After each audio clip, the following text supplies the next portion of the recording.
family farms across the globe, roasted to perfection and delivered fresh to you. Plus, with Minutemen Coffee, you get a full pound of coffee for less than most companies charge for only 12 ounces. Just go to MinutemenCoffee.com, use code MARK at checkout for 15% off your first order. So join us in the coffee revolution and wake up without going woke. At MinutemenCoffee.com, use the code MARK.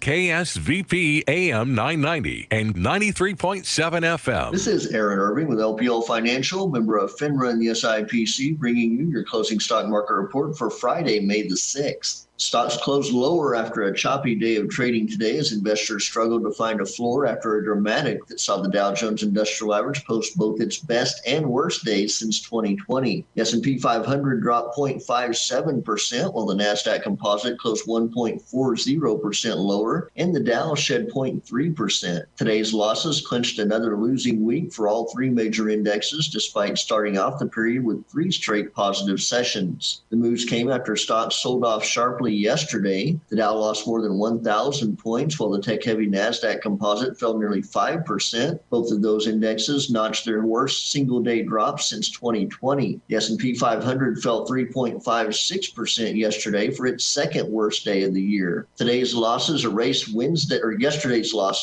Wednesday's big post-Federal Reserve meeting rally. Tech stocks were again an area of weakness for the market today, with Amazon falling 1.4%, Microsoft and Nvidia dropping about 0.9%, and Netflix and CrowdStrike falling 3.9% and 8.9% respectively. Speculative areas of the market such as biotech and solar were hit hard today, with Illumina dropping more than 14% and Enphase Energy falling 8.4%. Tech was an underperformer for the market all week, with e-commerce stocks in particular. Amazon and Shopify finished the week down roughly 7.7% and 11.6% respectively. For the week, the Dow finished down 0.24% for its sixth consecutive negative week. The S&P 500 and NASDAQ finished with losses of 0.21% and 1.54% respectively for their fifth straight losing week. The NASDAQ closed about 25% below its record high from last November.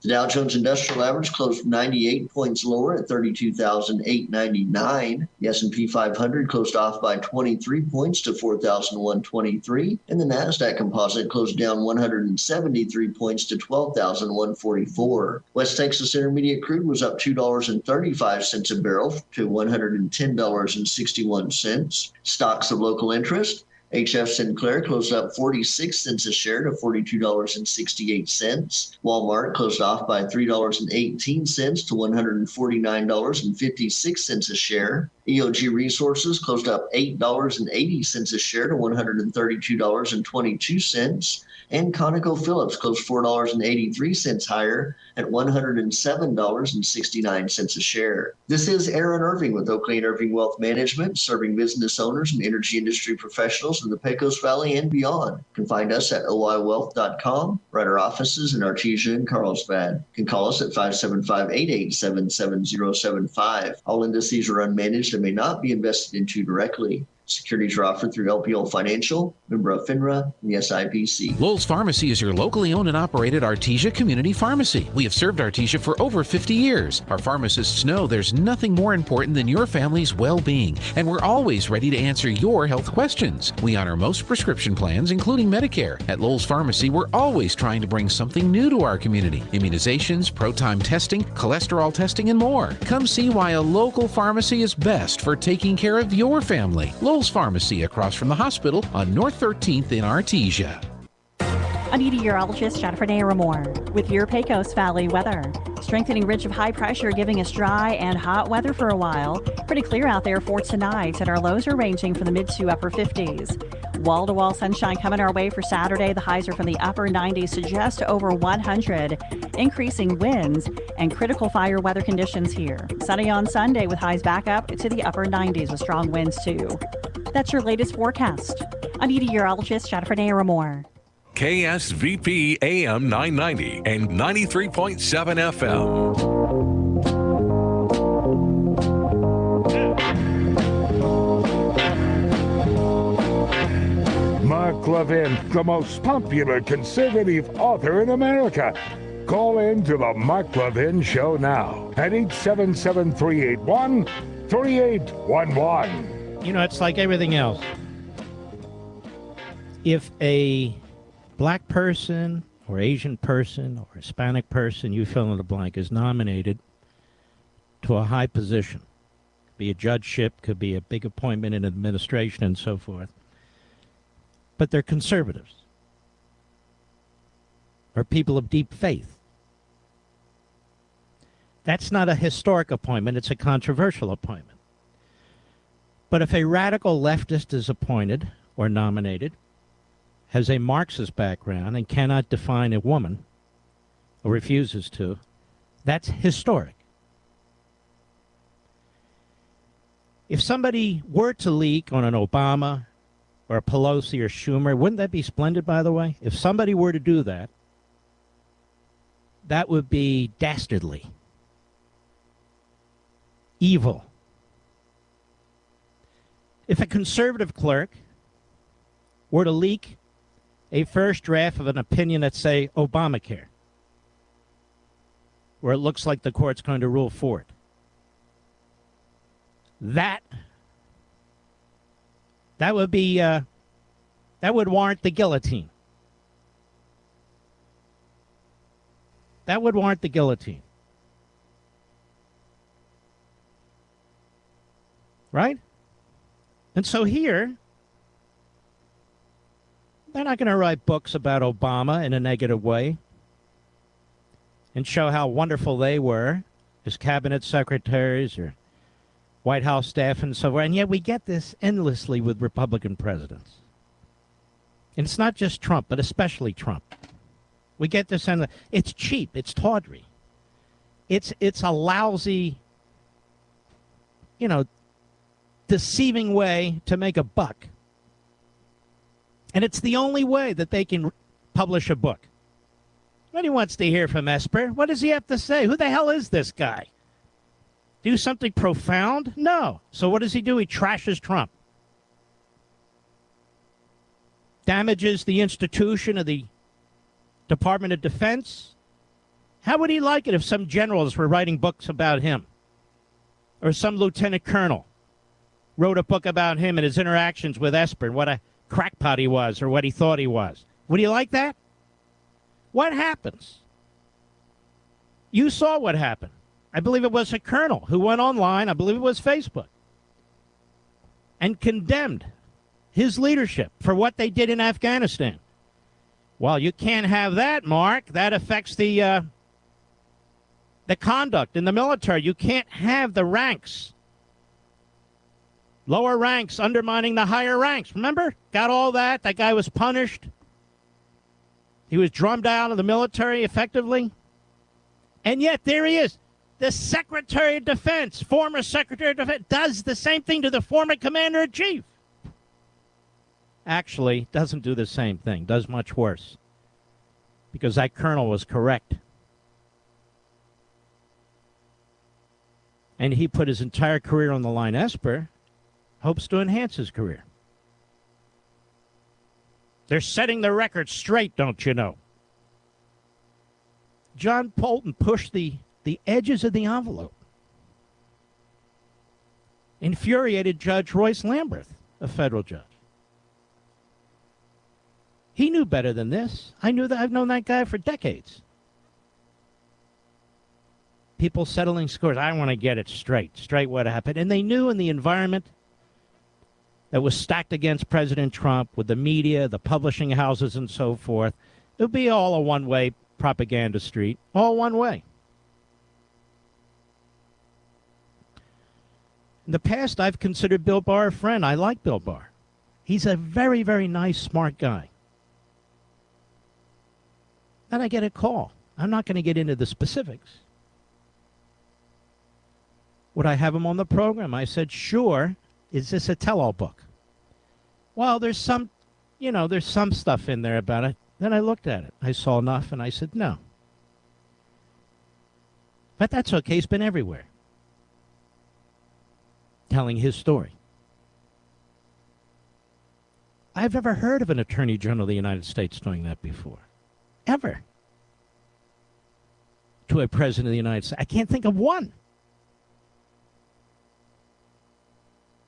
Not one. National Security Advisor, a Secretary of Defense, and this stuff goes on. It's okay, no big deal. And now we're going to regularize the leaking of drafts at the court or the leaking of conversations and other information. And the Democrats are all for it because it goes one way. It all goes one way. Now we have a leak, I have to assume, by somebody who opposed what Alito had written and what this person thought the court would do. Because you see the reaction.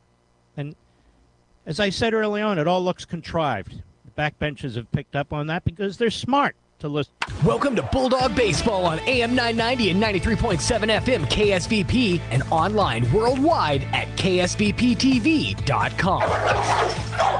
Sports on KSVP AM and FM and at ksvptv.com are presented by Pecos Valley Equipment, Roswell Seed Company, Bob Reed Pest Control, Central Valley Electric, KFC of Artesia, E&MU Roswell, Navajo Refining, and HF Sinclair, Kane Electric Supply, Guy Chevy, Castle Rentals, Artesia Plumbing and Heating, Artesia Credit Union, Artesia Family Health Center and Presbyterian Medical Services, E&MU Portales, Ross Mortgage, Artesia Animal Clinic, Pop's Diner, Artesia Ford Sales, J.S. Ward, Saudi Stockton and State Farm of Artesia, Smile Expressions, Artesia General Hospital, TMJ, Edge Safety, Western Bank, and New Hope Baptist Church. Now, let's play ball. Mays Lumber has all the hard-to-find hardwood you've been looking for. Oak, cherry, walnut, poplar, and maple. Plus, hard-to-find exotic woods like purple heart, zebra wood, ambrosia maple, black limba, and bloodwood. Perfect for that one-of-a-kind gift piece or table. Get ready with Formica and Wilson Art countertops in 12-footer custom length with installation available. Make it happen at Mays Lumber, 115 South Virginia in Roswell, serving southeastern New Mexico and beyond since 1934. Holy guacamole! The best guacamole in the Pecos Valley is at La Fonda Restaurant in Artesia. Holy guacamole! Everything is coming in fresh by the truckload. Avocados, green chilies, jalapenos, tomatoes, and onions. The makings of our signature salsa, golden fried chili rellenos, and of course our guacamole. Holy guacamole, what are you waiting for? La Fonda Restaurant, 210 West Main in Artesia, with plenty of parking off Highway 285. Holy guacamole! Registration is now open for summer and fall classes at E&MU Roswell. Summer classes start June 6th. Fall classes start August 15th. Whether you're a new student, returning student, or want to learn new skills or a trade, they have the programs and financial aid to support you every step of the way. Take classes during the day, evening, or online. Talk with an advisor today. Call 575-624-7294 or log on to roswell.enmu.edu. To plant or not to plant? That is the question. Hi, this is Jim Gill from Roswell Seed Company. Our tomato plants and pepper plants are ready to go. If you plant them now, you might have homegrown tomatoes and peppers before anyone else, or the frost might kill them. As Clint Eastwood would say, do you feel lucky? You'll either be the smartest gardener in the county, or you'll get to replant them all over again. I say go for it. You'll get more practice and we'll get more business. This is Jim Gill from Roswell Seed Company, and I apologize to William Shakespeare. Hey there, baseball fans. Joby Hodling here with KSVPTV.com and KSVP Radio, and I'm joined today by Coach Alvarado, the head coach for the Goddard Rockets baseball team. Coach, thanks for joining us. Hey, thanks for having me on here.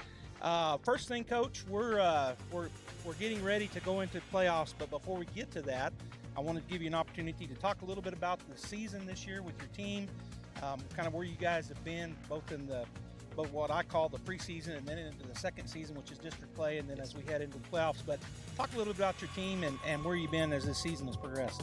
Well, we were really happy that we won more games than we lost. That's one of our first goals when we're playing any season that we have. We brought back the previous pre-COVID schedule where we really stacked the boys against some 5A schools early on to expose weaknesses, to see what we needed to work on, to see how we really compared if you really want to say you want to be one of the best teams in the state. And I know Coach Ortiz is the same thing, and that's why sometimes our overall records don't look as great, because we have 7 sophomores right now who are on varsity. A lot of them are finding their way, finding their voice.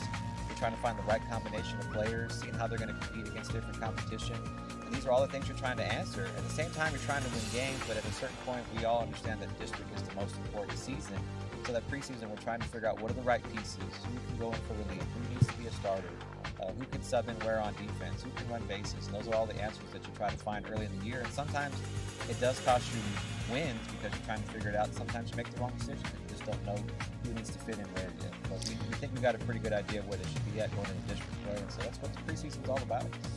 Well, and you said it. You guys do a good job of stacking your schedules, and down in Artesia, the same thing. All the coaches down there agree with that. I know you guys at Goddard do the same thing. All sports, really, just like Artesia. You want to play the best to be able to beat the best, and so it makes a lot of sense. It's been really good for the fact that when we limited our district games to just 9, it opened us up to be able to play more schools around 4A. And I was really thanking JJ for hosting that home tournament. We got to see people like Los Alamos. I got to see people like Albuquerque Academy, people that would be really unknown to you if you didn't get to see them in person. So that's helpful. Right. Well, so you talked a little bit about that preseason and playing those big schools, and then you got into district play. Talk a little bit to the fans about district and how that went for you, and then also include last weekend the final district 3-game set with Artesia. District play went really well for the most part up until that last series where we lost 2 out of 3 to Artesia, but we did well against Lovington. We put that 3-game format on to make sure that everybody got each other's best shot. Where there wasn't a Tuesday game where you had to worry about pitching, and that's what we wanted as coaches was to say, hey, every week someone's going to give you their best shot. This is their best pitchers and their best lineups, and they're really competitive games. We lost 1 to Portales, which really hurt, but Rains on the mound was so lights out that day. It was so hard to hit them. And then we came up short against Artesia. They won 2 out of 3 there at the end.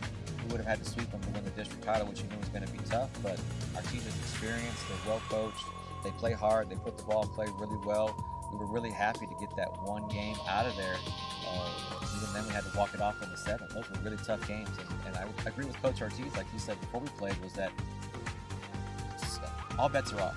You know, your win-loss record doesn't matter anymore. When we suit up against each other, it's a pretty serious game. And what I really enjoy about it is how intense the boys can get.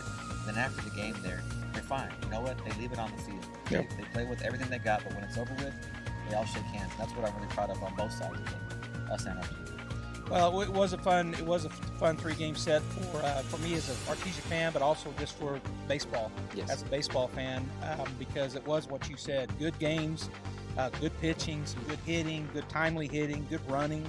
Really, both teams played very well. And one of the things that happens, and Coach Ortiz, to reiterate what he says about throw those records out, that's just how it is with Artesia Goddard. Yes. I mean, one of us could be defeated completely and the other undefeated, and it doesn't matter because we're just going to come and both teams are going to bring their A game.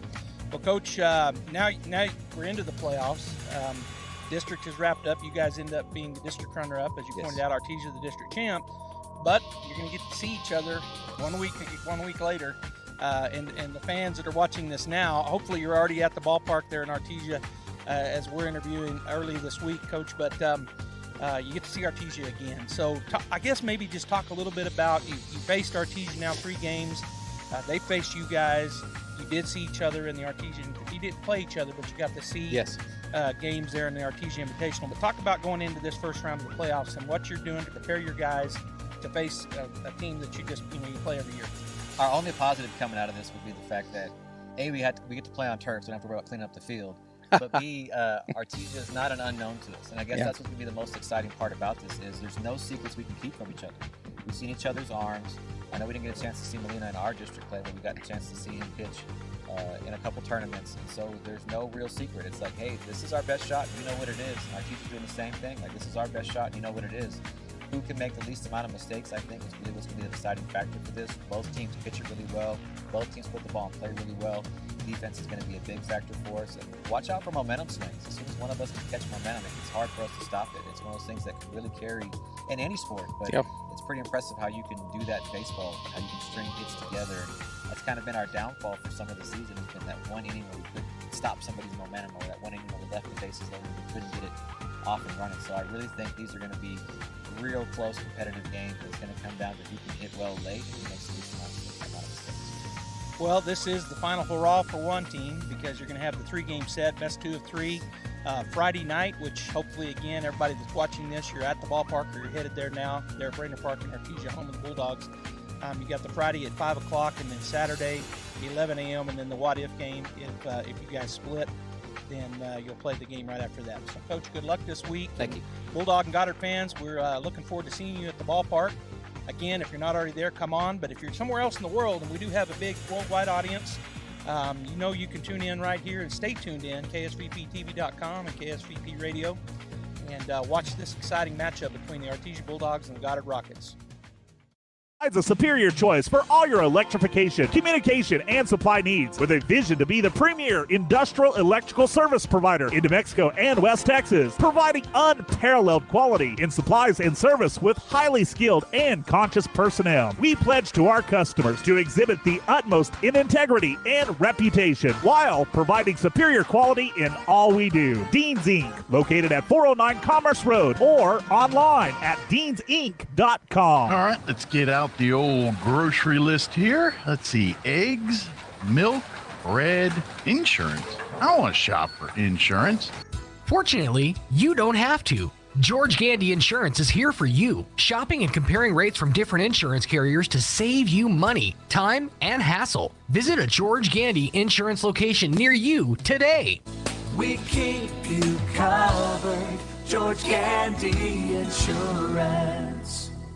Hi, it's Maria and Frisa with the Tate Branch Auto Group. Are you in the market for a new car but don't know where to look?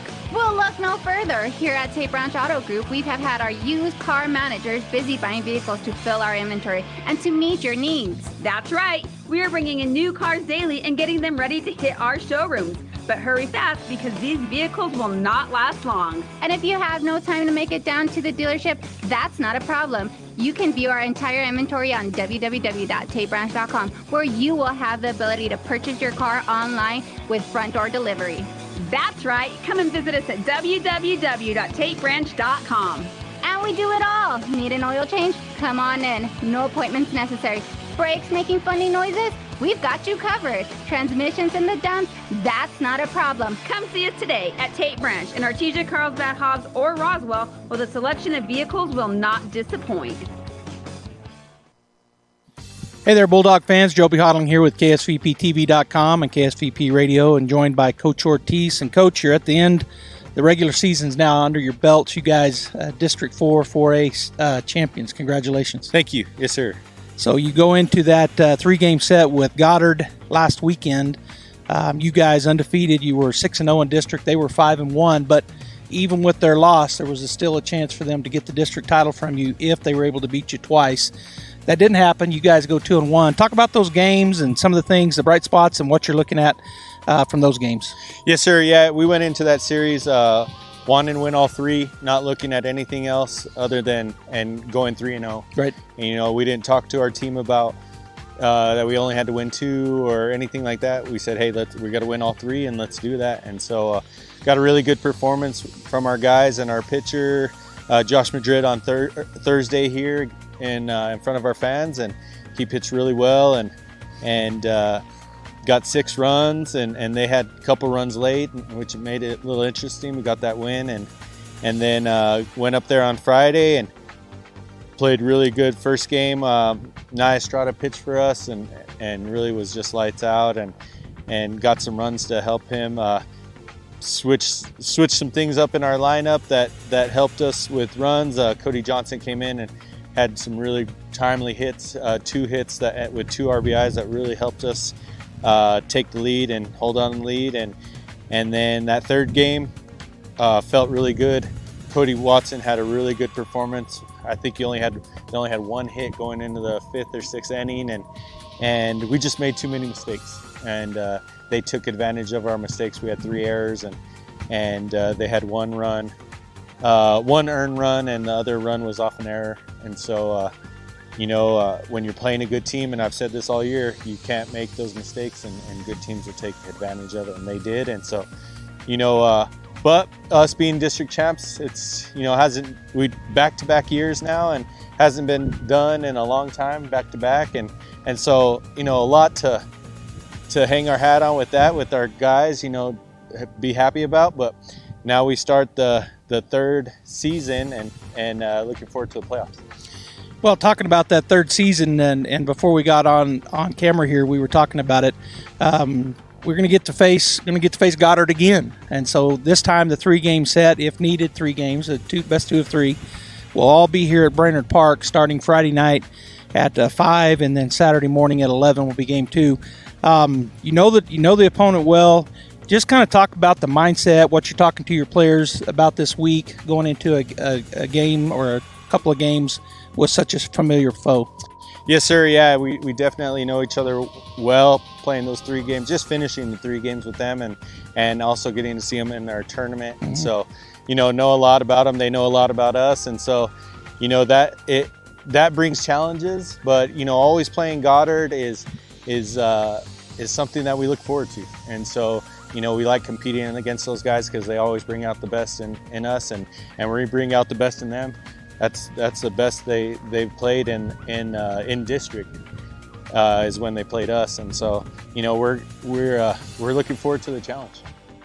All right, Bulldog fans, hopefully you're already here at the ballpark, but if you're not, head over here right now as the game is going to be underway here in just a little bit to cheer on our Bulldogs and the coaching staff as they head into, as Coach put it, the 3rd season, win these games, and then they'll head to Albuquerque for the balance of the state playoffs.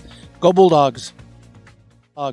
Incredible Printing is begging you, please don't vote for Michelle Lujan Grisham. We're already last in everything. Don't vote for Michelle Lujan Grisham, please. This announcement paid for by Incredible Printing. I'm Georgia Haynes, and I approve this message. Our actions are important, but not only our actions, but also our faith. Our faith inspires us to act. And Christianity is not a dead faith. It is alive. And we need to have a willingness to be alive. In 1 John chapter 3 and verse 18, it says, "Dear children, let's not merely say that we love each other. Let us show the truth by our actions." Do your actions, the way you treat others, the way you respond to others, whether it be a friend or a coworker or a boss or a waiter or a waitress or just anyone who you meet, do your actions show that you love them? You love them for them being a creation of the creator of this world. I hope that we are a loving and kind and sweet community. I hope that our actions show that to all those that we come in contact with. But if you're struggling with that, please come see us at the Hermosa Church of Christ, just north of Walmart. When it comes to your tires, don't take any shortcuts. Trust Forest Tire. They've been keeping you rolling for 78 years. Forest Tire knows tires, and they know that being there is what matters most. That's why Michelin packs more innovation inside its tires to maximize performance without sacrificing capabilities, so you can continue to go the extra mile to be there for the ones who matter most, delivering service that exceeds your expectations. Forest Tire, keeping you rolling since 1944. Hello, Bulldog fans and Goddard Rocket fans. This is Joby Hobbling live on KSVP Radio and KSVPTV.com, and the Artesia Bulldogs and the Goddard Rockets seeing each other again as we start the 2022 playoffs. We're live at Brainard Park, home of the Artesia Bulldogs. The Artesia Bulldogs come into this playoffs, the 7th seed, Goddard getting the 10th seed. Artesia, the District 4 4A champs. They go 8-1 in district play. Goddard, the runner-ups in the same district. They go 5-3 and get a first round against each other here in the best of 3 series. And we're getting underway here as the Goddard Rockets and the Bulldogs' first batter up is Ryan Alsop. He puts a pop fly out to right field for the Goddard Rockets. And out there's Davian Molina, and that's 1 out on 1 pitch for the Artesia Bulldogs. Bright, beautiful day here in Artesia. And coming to the plate for the Goddard Rockets is John Silva. As he'll step in to face a strike 1 called from Josh Madrid, the pitcher. So Silva playing left field, wears number 3 on his jersey. And I'm going to go through the defensive lineup for you after this pitch. Strike, nope, just a little bit high. Ball 1 to Silva, 1-1. So out in left field, Cody Watson, number 7. In center field, Nathan Taylor, number 12. And in right field, the aforementioned Davian Molina, wearing number 18. Josh Madrid wears number 22 on his black jersey. Here's the wind, the kick, and the pitch, and that hits the batter. So putting the first runner on is hit by pitch, which was the number 2 batter in the Goddard lineup, number 3, Jonathan Silva. Infield, number 1, Julian Rodriguez at third base. Number 2, Nia Estrada playing short. Number 6, Devin Fierro playing second base. And number 24, Garrett Fisher the first baseman today. Number 17, Frankie Galindo, playing catcher, and Josh Madrid is the pitcher. And Goddard now has their first runner on the base paths with 1 out here in the top of the first inning. Game 1 of the best-of-3 series. Madrid, the left-hander, comes to the plate. They put down a bunt. Madrid will scoop it up and go to first base, so the sacrifice bunt works. And with 2 outs, Goddard now has a runner in scoring position. As moving down to second base is Jonathan Silva. So now he stands at second with 2 outs. And coming to the plate is the cleanup batter for Goddard, the catcher, number 14, Cinco Holloway. So Cinco will step in to face Josh Madrid.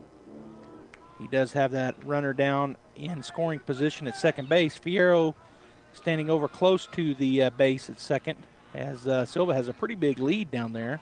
Here's the pitch, just a bit high, ball 1. On deck for the Goddard Rockets, number 6, the DH, Luke Fulkerson. And in the hole, the third baseman, number 12, Michael Matheson. As Madrid from the stretch takes a long look into his catcher, Galindo, comes set, takes a look back at second base. And the pitch, curveball, strike 1 called. That caught the top half of the zone. So 1-1 now to Holloway. Bulldogs playing pretty much straight away, although shifted a little to the left side, but maybe just so you can see by the pitcher is the center fielder, Nathan Taylor. Everybody else pretty much straight away.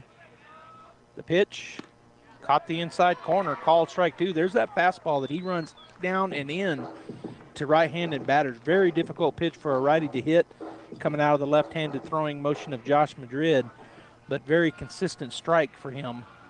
And so a good pitch, and the count now 1-2 to Cinco Holloway. Madrid again getting his sign from his catcher. Galindo comes set and to the plate. Curveball, called strike 3.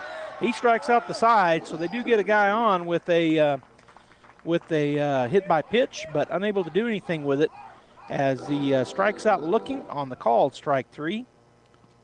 So they go down with no runs, no errors, no hits, and 1 runner left on base. Bottom of the first coming up after this timeout. Through Presbyterian Medical Services, Artesia Family Health Center is your all-in-one provider for medical, dental, and behavioral health services. They have highly skilled professionals ready to treat your medical, dental, and behavioral health issues. Appointments are available via phone calls, video calls, and limited office visits to provide you a safe and easy way to take care of your health. Need a COVID test or vaccine? Artesia Family Health not only offers testing, but the Moderna COVID vaccine too. Call and learn more. 575-746-9848 or visit Artesia Family Health at 1105 Memorial Drive in Artesia. Incredible Printing is begging you, please don't vote for Michelle Lujan Grisham. We're already last in everything. Don't vote for Michelle Lujan Grisham, please. This announcement paid for by Incredible Printing. I'm Georgia Haynes, and I approve this message.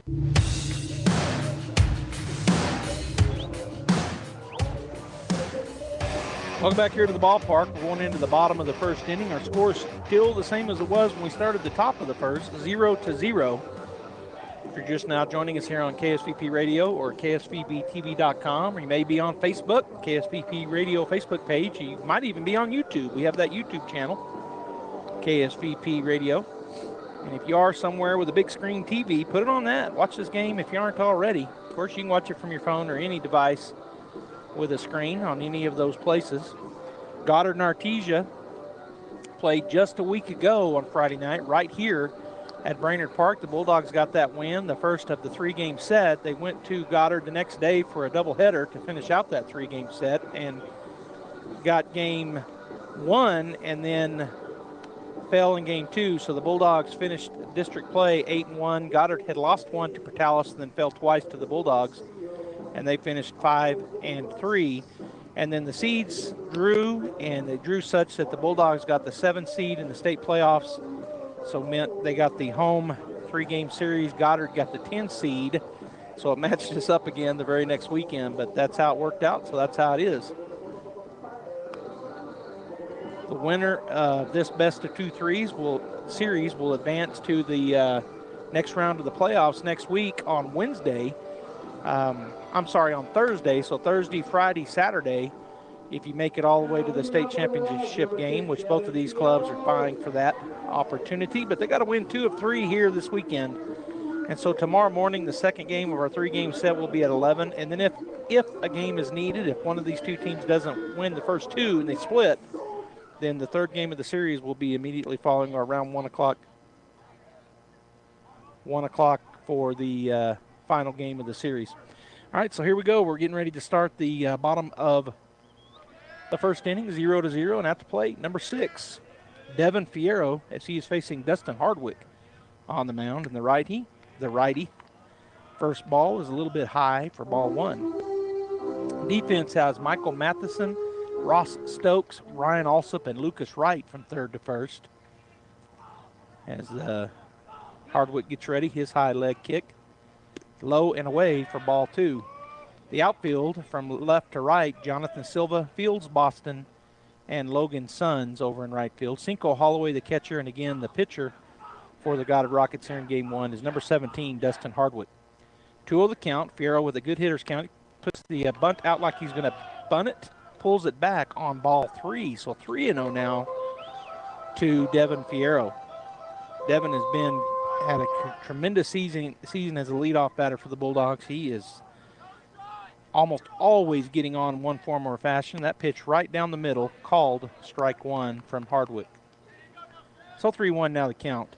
On deck for the Bulldogs, Nathan Taylor, the center fielder, and in the hole, the pitcher, Josh Madrid, as we go to 3 straight lefties in the batting lineup. There's a swing, and it's a fly ball out to center field. The center fielder will go over towards left a little bit, and that is out number 1 on the fly out to center field. So 1 down will bring Nathan Taylor to the plate, the big lefty for the Bulldogs, playing out in center field here in game number 1. He'll step in to face Dustin Hardwick for the first time in tonight's ball game. 0-0 our score here in the bottom of the first inning. Here's the wind and the pitch from Hardwick. Could not check a swing. Swing and a miss. Strike 1 for Nathan. Goddard also playing pretty much straight away and a little deeper maybe than the Bulldogs were out in the outfield. But pretty much straight away all around. And I'll tell you about their uniforms if you're watching on the radio. I'll tell you what it looks like here. There's another swing and a miss. Looked like a change of speed, possibly a curveball, but definitely took something off of it. So 0-2 now to Nathan as he'll shorten up here and make contact on anything close. On deck, Josh Madrid, and in the hole, Davian Molina. The pitch, that missed. Strike 3, called him, said he got the fastball on the corner. So he strikes out looking, and that is out number 2. That'll bring another big lefty to the plate, the pitcher, Josh Madrid. He'll step in from the left side and try to get a 2-out rally going here as we had a fly out and a strikeout looking. The first 2 batters for the Bulldogs. As Madrid takes a look, and now he'll step in. Hardwick looking into his catcher Holloway to get his sign. Now he's got it. Has a short wind up, but a good high leg kick. There's a swing. That's going to be up the middle. Shortstop gets in front of it, but in time, no. And then it gets by the first baseman, but Madrid will just jog back to first base, not try to advance. So a base hit, 2-out base hit for Josh Madrid as he stands at first base. Good effort there by the shortstop, Ross Stokes, as he had to come across behind second base to field that, but with Josh's speed and the speed of which the ball got out there, he really didn't have a chance. His throw over got by the first baseman, Lucas Wright, but didn't matter. Josh didn't have time to go to second. All right, so Davian Molina steps in. First pitch low for ball 1 to Davian. Davian, another lefty in the lineup. We have 4 of them in the lineup for the Bulldogs, including the pitcher, who's now at first base. So here in the bottom of the second, the Bulldogs have their first base runner on the base paths in Josh Madrid with 2 outs. Here's the pitch, swung on. That's a rip into right field. That's going to be a base hit. Madrid, I was thinking was going to be told to turn, but he did not turn and go. So just move him over to second base. Great rip there by Davian Molina as he just stroked that out into right field, line drive. And so both runners safe, and coming to the plate will be the shortstop, number 2, Nye Estrada. A lot of speed on the base paths. Bulldogs have 2 runners, 1 in scoring position and then a runner at first base. 2 down as they try to get an early lead here. As Hardwick from the stretch takes a look into his catcher, gets his sign. Now he'll look back at second. And now the pitch, and that's outside, ball 1. Back to what it looks like here at the ballpark. Got a breeze out of the south, not very strong, just a nice breeze, kind of keeping the heat down. Beautiful skies, blue, and some high white clouds. Bright sunny day here at the ballpark. If you're anywhere near and you hear the sound of my voice and you're not here, come on out to the ballpark. Hardwick to the plate, and that's going to bounce, and it bounces away from Cinco Holloway, and he throws down anyways. Didn't get very far, but the runners both move over. And so the pitch was a little bit of a wild pitch. The runners both move over, and that is ball 2. So advancing to third base and advancing to second base, both on that pass ball. Bulldogs now have 2 runners in scoring position with 2 outs and a 2-0 count, and now 3-0 count to Nye Estrada as that pitch missed down and in to the right-handed batter. Very favorable hit count here for Nye, 3-0. My guess he'll be taking all the way, try to load the bases up with a walk, but we shall see. Big lead down at second for Davian. Here's the pitch, and that is going to be called strike 1. Run it in. Good pitch there. It looked a lot like what we see from Josh Madrid, although it comes from the right-hander, but he threw a nice fastball down and into the strike zone to the right-handed batter and caught the corner. Strike 1. So the 3-1 coming here. Base hit should score 2. Here's the pitch. Curveball high, and so that walks the bases loaded. And coming to the plate is the big first baseman for the Artesia Bulldogs, number 24, Garrett Fisher.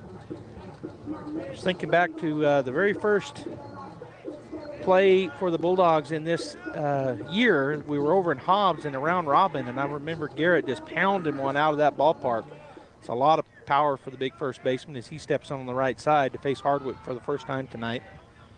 The right-hander taking a look into Holloway, his catcher. Now he goes into the motion. The pitch.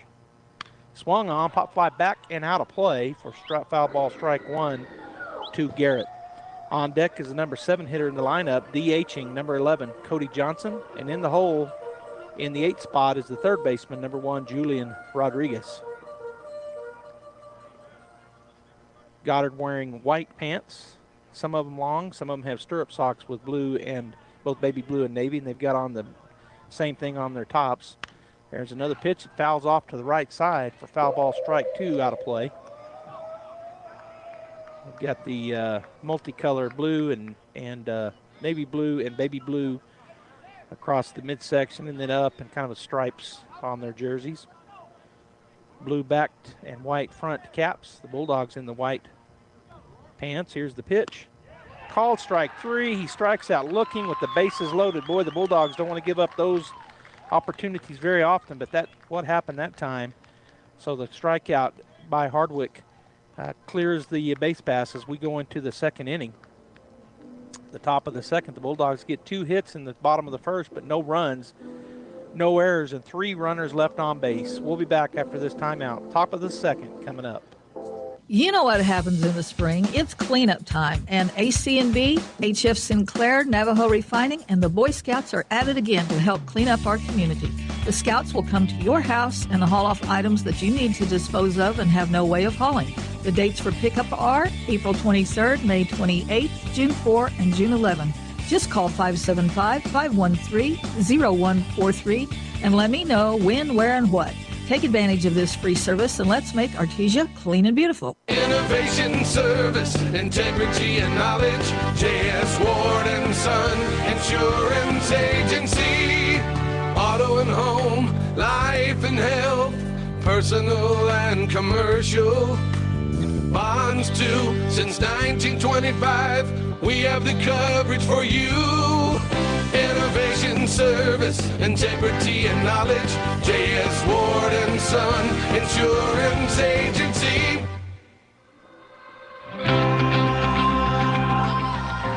Zero to zero as we get ready to head into the bottom or the top of the second inning here at Brainard Park, home of the Bulldogs. Tomorrow morning, our Artesia Lady Bulldogs get started in the playoffs. They got the 1 seed and are playing 1 game into the round robin or into the double elimination rest of the bracket next week if they can beat the number 16 seed Kirtland Central. I think they're the Chieftains coming in the morning at 10 a.m. at the Mac Chase. Here's the first pitch. That is in too much for ball one to Luke Fulkerson. Luke DHing here in game one for the Goddard Rockets, wears number 6 on his jersey. The third baseman, number 12, Michael Matheson on deck, and the center fielder, number 4, Fields Boston, in the hole for the Rockets. Here's the 1-0. High, ball 2. Again, defensively for the Bulldogs, Watson, Taylor, Molina from left to right.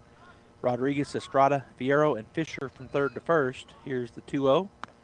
High, ball 3, so not quite finding the strike zone here. Leading things off is Josh Madrid, the pitcher, and his catcher, Frankie Galindo. There's your defensive set. Bulldogs wearing the white pants with the high stirrup socks, orange, and they got the black unis. Ball 4, so 4 straight that really weren't close. So Madrid walks the first batter here in the top of the second, and that'll bring Michael Matheson to the plate, the third baseman for the Goddard Rockets.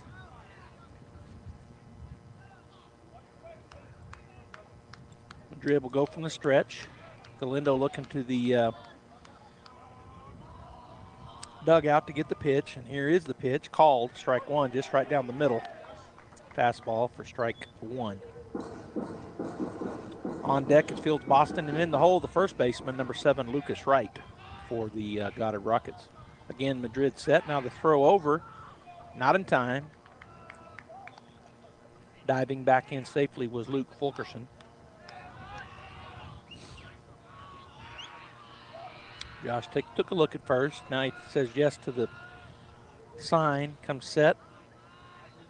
And to the plate. Swung on. It's going to be a looper out into right field. That's going to be going to send the runner from first to third. And coming in on the throw, Josh Madrid will catch it, and the runner will stay at first base. But a nice piece of hitting there. And so with nobody out, runners at first and third, and Fields Boston coming to the plate. Just a nice hard line drive over the second baseman's head, Devin Fierro. Davian Molina fielded it out there on about the 4th hop and threw it in, but the runner was off and going. Luke Fulkerson rounded second without ever missing a beat and made it to third easily. So the Bulldogs going to have to battle here to keep a run from crossing. Madrid comes set and to the plate. Swung on, fouled straight back for a foul ball, strike 1. On deck is the number 8 hitter, first baseman Lucas Wright. And in the hole, the shortstop, number 2, Ross Stokes for the Goddard Rockets. Madrid set. Long look at first, takes a peek at third. Now to the plate. Ball bounces up there. Good job by Galindo to make sure that didn't get by him. So 1 ball, 1 strike, as the batter did not take that diving curveball. I mean, he didn't swing at it, he took it. Again, runner's now taken off, and a foul ball back for a strike 2. So hit and run looks like it was on there, as Matheson had taken off for second base, and the swing by Boston fouls it back into the net. And the count now 1-2. I want to welcome in 106.5, the audience, as the Roswell Coyotes, Lady Coyotes, were playing softball, and I need to get that update. Can you ask him who won the game?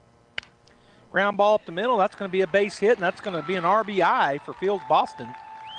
As no outs, and Boston puts it in play, a ground ball straight up the middle. And so coming in to score was the runner on third, and moving over to second was Michael Matheson. So Goddard gets first blood. It's 1-0 here in the top of the second, and they're still batting with nobody out. And at the plate, number 7, Lucas Wright, the first baseman. Runners at first and second. Madrid to the plate, going to square to bunt. Pitch is too low and too inside, ball 1. And Roswell did win. Did he give you a score?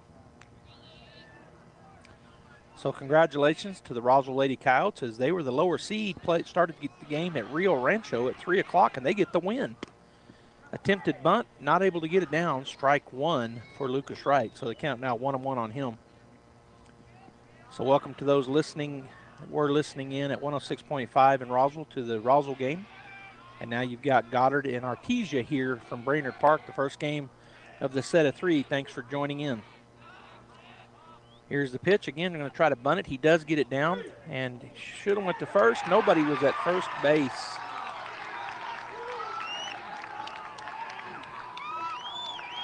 So there was a mental error on the Artesia Bulldogs. He would have had him easily at third base. Nobody covered first as Garrett Fisher started to charge. Madrid picked it up, and he looked at third base. He had him by a mile, but he decided to turn and look to first. Nobody was there. And so the bunt ended up working. Everybody is safe. Nobody is out, and the bases are loaded. At the plate, Ross Stokes, and he looks at called, strike one.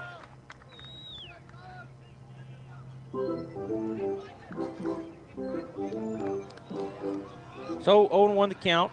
Bases loaded and nobody out. Top of the second. That pitch is too high. Ball 1 to Stokes. On deck is the top of the order for the Goddard Rockets. Number 24, Ryan Alsop, the second baseman. And in the hole, the number 2 batter, left fielder, number 3, Jonathan Silva. So the Bulldogs are going to have to buckle down here. Here's the pitch. Swing and a miss for strike 2 to Stokes. So the count now 1-2. Goddard has already got 1 run across here in the top of the second and nobody out, and now have the bases loaded and looking to do further damage. Here's the wind and the pitch. Strike 3, looking. Strikeout looking as that curveball broke right down the middle. So 1 out. And coming in are the corners. So on Rodriguez and Fisher will come up, play on the grass. If they get a ground ball to them, they'll go home. Up the middle, they'll be looking to turn 2. At the plate, the leadoff batter, Ryan Alsop. First pitch he sees, he flies backwards for a foul ball, strike 1. First pitch he saw to lead things off in the ball game, he flew out to Davian Molina in right field. A fly like that will likely be an RBI, a sacrifice fly, so Madrid try to keep him on the ground or even get the strikeout. Here's the pitch, swung on, it is on the ground.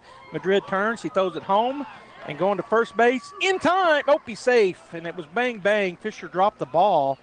I don't know if he would have been out anyway because hustling down the line was Ryan Alsop, but good play there. Madrid goes up high, climbs the ladder, and gets that ball and comes home with it. So 1-2 the put out.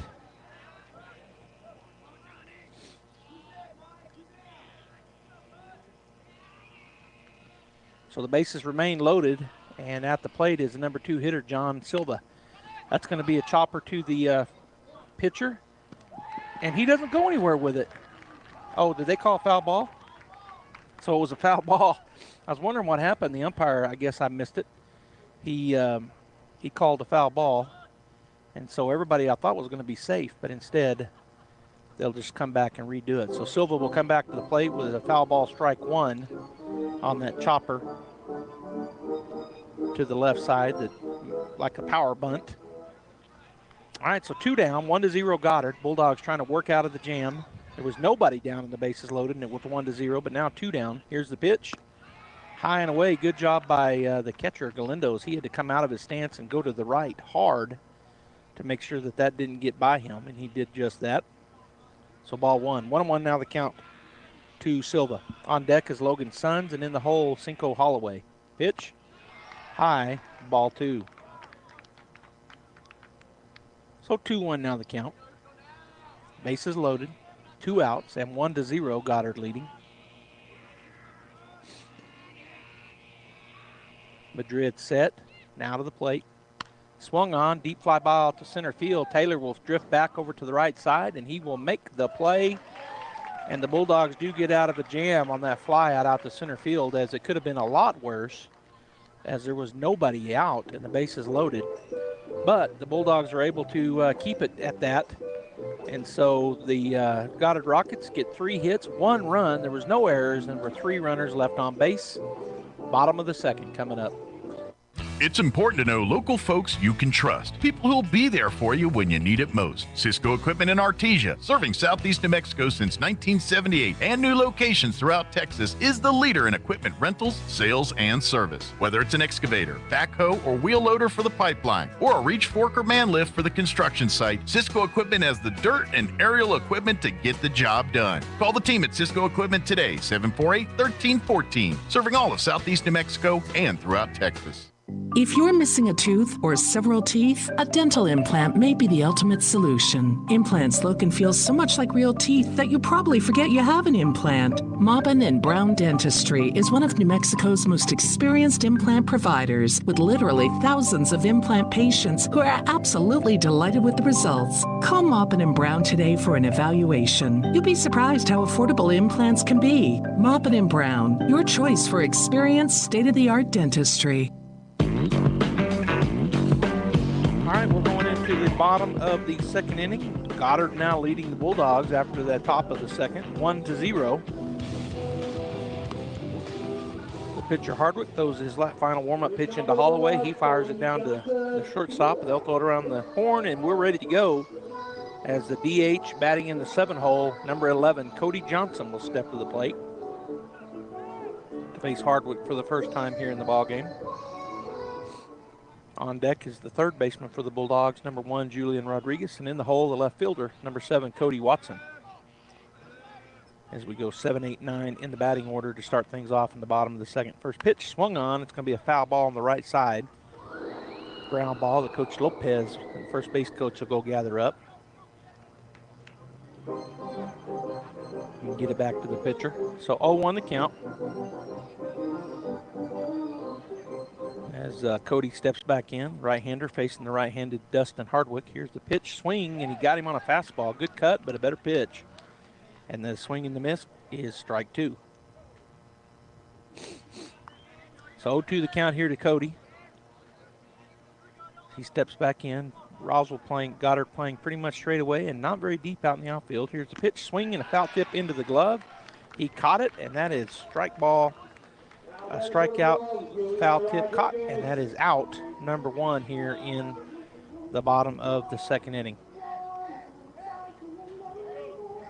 All right, so come to the plate for the Bulldogs, number 1, Julian Rodriguez, his first time through. He'll try to get something going here with 1 out.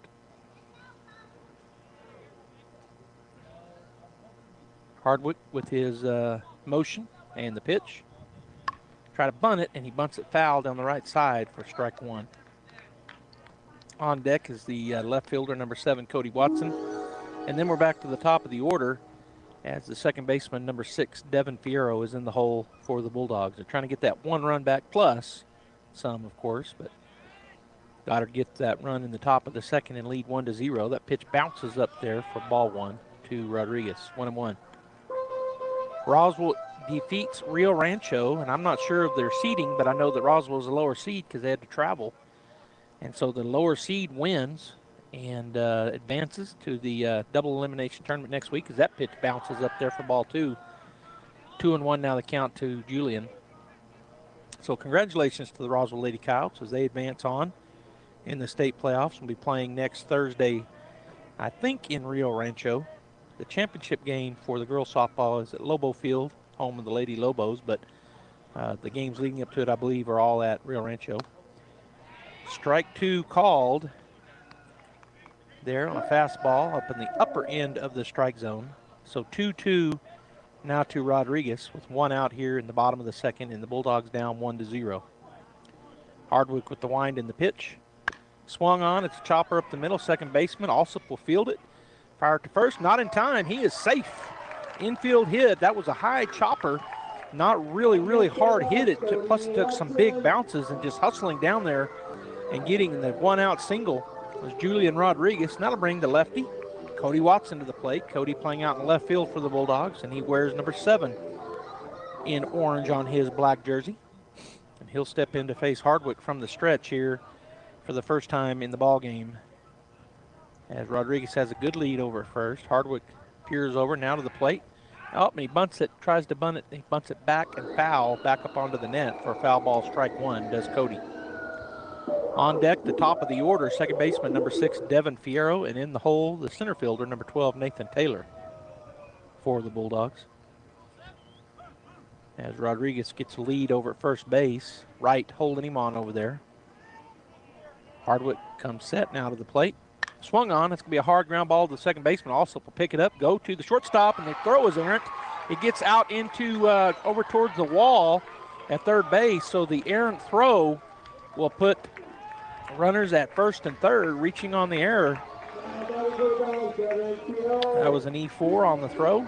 And so moving over to third base was Rodriguez, and coasting into second base, Cody Watson. So now the Bulldogs have 2 runners in scoring position with 1 out, and at the plate, Devin Fierro, who has had such a successful season as the leadoff batter for the Bulldogs. He flew out his first time up, but now has 2 ducks on the pond to try to take the lead here with a base hit.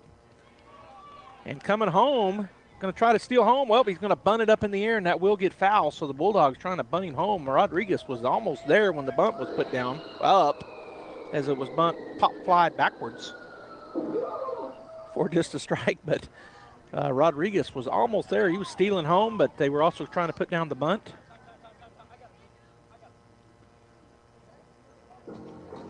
So the ball came back into the field of play. Nathan Taylor, who's in the on-deck circle, will go gather that up. And Fierro will be once again ready in the right-hand side of the batter box as Hardwick comes set, now to the plate. Swung on. That's going to be a ground ball to the second baseman, and that they're going to concede the run. So coming in to score on the ground ball 4-3 put out, the Bulldogs tie it up and now have a runner at third base with 2 outs, and at the plate, Nathan Taylor. He's 0 for 1. He struck out looking his first time through. Here's the pitch, swung on, fouls it off to the left side and out of play for a foul ball, strike 1.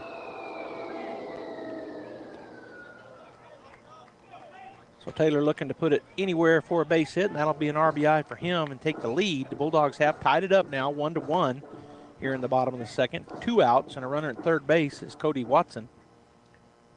Hardwick comes set. And now he'll step off, wants to rethink it. He might go from the windup. We'll see what he does. Nope, he's going to go back from the stretch. So everybody resets. Hardwick set. And to the plate. High and tight for ball 1. 1-1 now the count. I don't remember if I went around the defense. Silva, Boston, Sons from left to right. Matheson, Stokes, Alsop, and Wright from third to first. The catcher is Holloway and the pitcher Hardwick. 1-1 count to Nathan Taylor. 2 outs. Runner at third base. Here's the pitch. Down low and outside for ball 2. So 2-1 now to Nathan Taylor. On deck is the pitcher, number 22, Josh Madrid. And in the hole, the right fielder, number 18, Davian Molina. As the Bulldogs look to get the lead back here with a runner at third base, 90 feet away from doing that. But 2 outs for the Rockets. Here's the pitch. Swing and a miss. Big cut for Nathan as he was trying to drive that one, and that was up in the zone, or maybe even out of the zone, but it looked good. He took a good cut at it. Just come up empty. So the count now 2-2 to Nathan as he steps back in on the left side. Hardwick, the pitcher, from the stretch, now set, and the 2-2. And that's high and away. He did not chase that one. So ball 3 now, full count to Nathan Taylor. As Holloway called for that pitch up high and away, and Nathan did not take the bait. All right, so Hardwick set, and the pitch swung on. That's a pop fly out to left center field. The left fielder had trouble with it at first. Now he finds it, and he will make the play, Jonathan Silva. And so that ends the thread as he flies out to left field. But the Bulldogs do some damage as they get that run back. And so going into the top of the third inning, it'll be 1-1. We Bulldogs get 1 hit, 1 run. There was 1 error and 1 runner left on base. 1-1 our score, top of the third coming up. You've changed thousands of diapers, cut off hundreds of crusts, played hours of peekaboo and duck, duck, goose. But you'd do anything for your kids. That's why it's so important to protect them with life insurance from State Farm. State Farm agent Sandy Stockton will help make it easy and affordable to help you protect your family, no matter what the future holds. Because for the people you'd do anything for, life insurance could mean everything. Call State Farm agent Sandy Stockton in Artesia today. Like a good neighbor, State Farm is there. Even if you swing the golf club like an arthritic giant gorilla, you'll look good on the course in professional polos, shirts, and hats embroidered by Business Notions. Even add your company logo to golf balls. So don't look like a gorilla. Call Business Notions at 625-2840. Professional embroidery and screen printing, perfect for your next event and sports teams. Business Notions. Our business is making your business look good. 625-2840.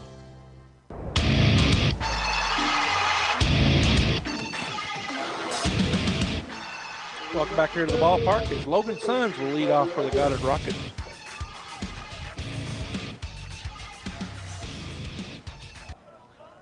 You know what? In the lineup on my, I'm going to have to make a change here as it's not Logan Sons batting, number 13. As he looks at strike one called, is actually Eldridge, and so I need to go make that change. So in the lineup deal that I have, it had Logan Sons as number 13, and I just put in the number. Wasn't looking at the names from the lineup card, but the batter is actually Kobe Eldridge, so I'm going to get that fixed right now. So the count 0-2. Now a ground ball to the third baseman. Picking it up over there is Julian Rodriguez. He'll fire it across. 5-3 the put out. Nice fired shot over there by Julian to Garrett Fisher with a good stretch, and that is out. Number one on the ground out. 5-3. And that'll bring number 14, Cinco Holloway, to the plate. Sorry about that, fans. I didn't realize in my software they had number 13 as Logan Sons. But that's not who it is. It was Eldridge, Kobe Eldridge. All right, here's the wind in the pitch. Did not swing. Cinco Holloway sees ball one. He checked the swing on that ball that was just out of the strike zone high. So 1-0 the count. He's 0 for 1. He struck out looking his first time through. He steps back in to face the big lefty of the Bulldogs. There's a curveball. I guess it was high. Got a few groans out there. Ball two. Here's the wind in the pitch. Ball three, that was definitely out of the strike zone. So 3-0 now to Cinco Holloway. On deck is the DH, number 6, Luke Fulkerson, in the hole, third baseman, number 12, Michael Matheson for the Rockets. 3-0 pitch. Called strike one. Batter thought he had ball 4. Umpire said, I'm calling that one a strike. It was down the middle. It was upper end of the zone. So the count now 3-1 to Holloway. Here's the pitch. Looked like the same pitch. That time he called it a ball. So the walk puts Holloway down at first base. And we're going to have a time call by Coach Alvarado, and he's going to bring in a courtesy runner, and that looks like it's going to be number 9. So we'll get that changed on our scorebook here. Okay, so that may be Logan Sons. I think they must have swapped jerseys, because on the lineup card on my software on iScore, it has number 9 is Colby Eldridge. Okay, so it's actually Logan Sons coming in to courtesy run, and Luke Fulkerson steps in. He walked his first time through.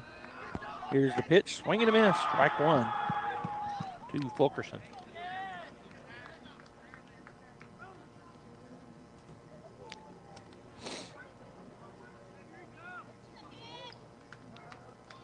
All right, comes set. And now he steps off of the bag, looks over, doesn't throw it over, but looks over at the runner over at first base. Here's the pitch, swing and a miss, good, curveball, strike 2. 0-2 now to Fulkerson.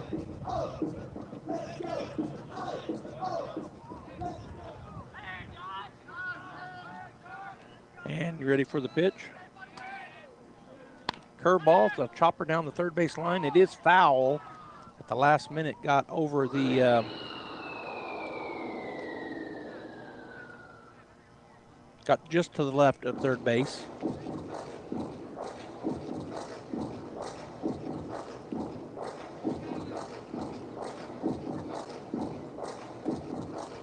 Total count remains 0-2 as Fulkerson steps back in. Madrid to the plate, swing, and it's a ground ball to the left side, picking it up, going to second base. And the throw to first, not in time, so the 5-4 put out is the play on the fielder's choice. Good play there by the third baseman for the Bulldogs, Julian Rodriguez. But it was hit just soft enough that Fulkerson was able to reach first base in time as they tried the 5-4-3 put out. 2 down, runner at first base remains, or now is Luke Fulkerson after hitting into that fielder's choice.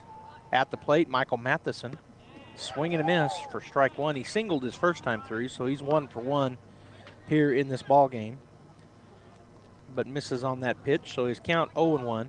On deck is Fields Boston, the center fielder, and in the hole, the first baseman, Lucas Wright. Throw over to first, not in time. 0-1 the count, 2 down. Our score 1-1 here in the top of the third inning as the Goddard Rockets got a run in the top of the second. The Bulldogs matched it in the bottom of the second. The pitch, that's going to be ripped down the line. Coach Alvarado gets out of the way.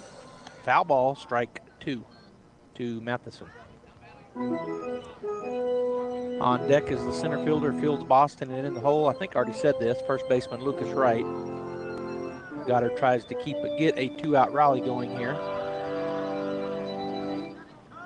And now time taken as they're waiting for somebody to go get the ball. They don't usually wait for that, but I guess it's close enough to the line down there. The umpire called time and said we're going to wait. So it's out of the dugout for the Goddard Rockets. Somebody's now walking to pick it up. All right, we're back ready to go now as Madrid comes set. Here's the pitch. It's a ground ball on the left side and another foul ball, and that coach or that player out there will just pick that up. And he'll keep it as the umpire already got the ball out to the pitcher, Josh Madrid. So the count remains 0-2 on back-to-back foul balls. He had a swing and a miss and then a couple of foul balls. Did the batter, Michael Matheson. Fulkerson gets his lead at first. Fisher holding him on over there. Here's the pitch. Curveball misses high for ball 1. 1-2 now to Matheson.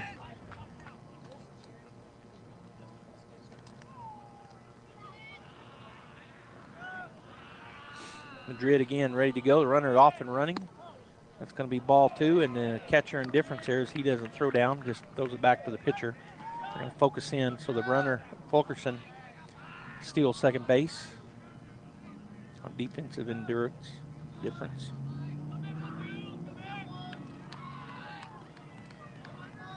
Here's the pitch. Swing and a miss. He got him swinging, and that will end the threat on the swinging strike 3.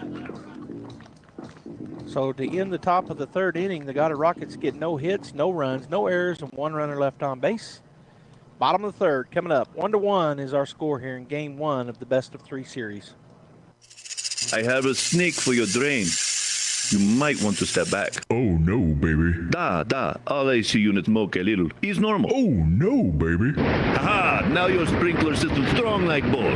Come on now. Don't let any fool work on your plumbing and air conditioning. Fergalicious. From clogged drains to sprinkler systems, Fergie's Plumbing and Heating is on the job. And who are you going to call for air filters and spring servicing on your AC unit? Fergalicious. Call Fergie's today, 622-2660. Nothing but love. Fergalicious.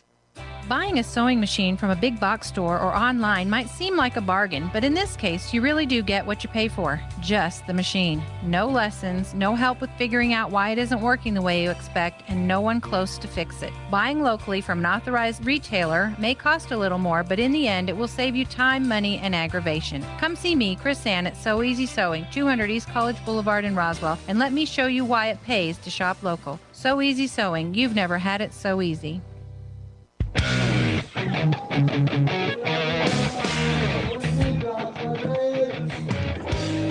right, we're back here to start the bottom of the third inning. Bulldogs and the Goddard Rockets all tied up 1-1. Leading off things for the Bulldogs is the number 3 hitter in the lineup, the pitcher, number 22, Josh Madrid.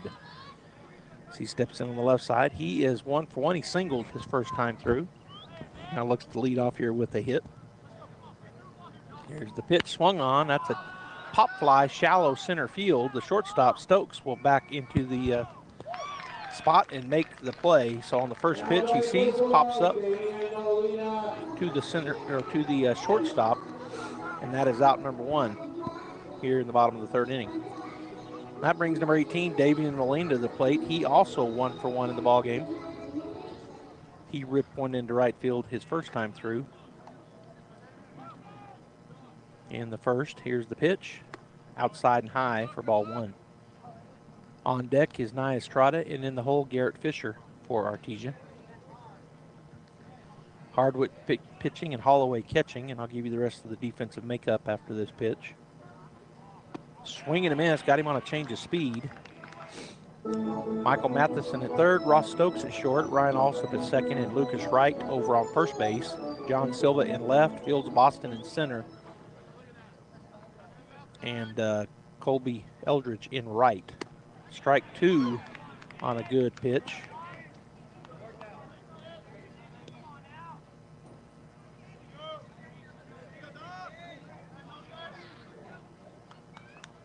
Here's the wind and the pitch. Down and in for ball 1. 1-2 now. I'm sorry, 2-2 now. To the batter, Davian Molina.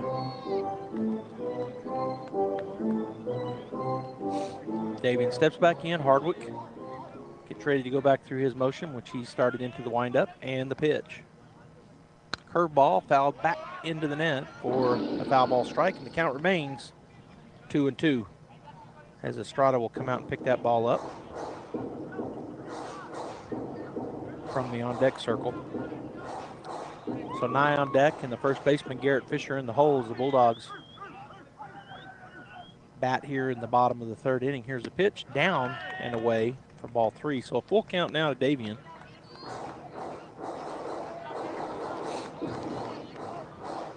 As he steps back in on the left side, the pitcher, Hardwick, looks into his catcher, Cinco Holloway, gets the sign. Now the pitch. And that is inside, and that is ball 4. Boy, that was close, close, close.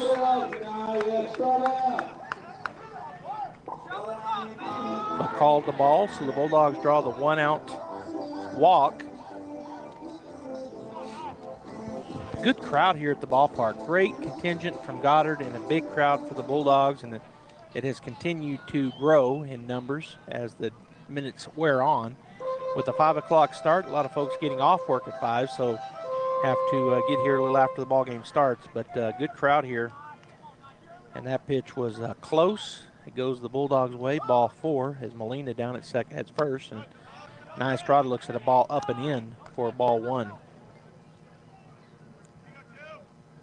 Nye walked his first time through, so he's 0 for 0 here in the ball game. And now the umpire tells the Bulldog coaches to move into the dugout further. They had set some chairs out too far for his liking, so they move in. Here's the pitch, swung on, a chopper to the left side, over, almost goes into the dugout of the Goddard Rockets, but stays put. Back into the field, doesn't hit anybody.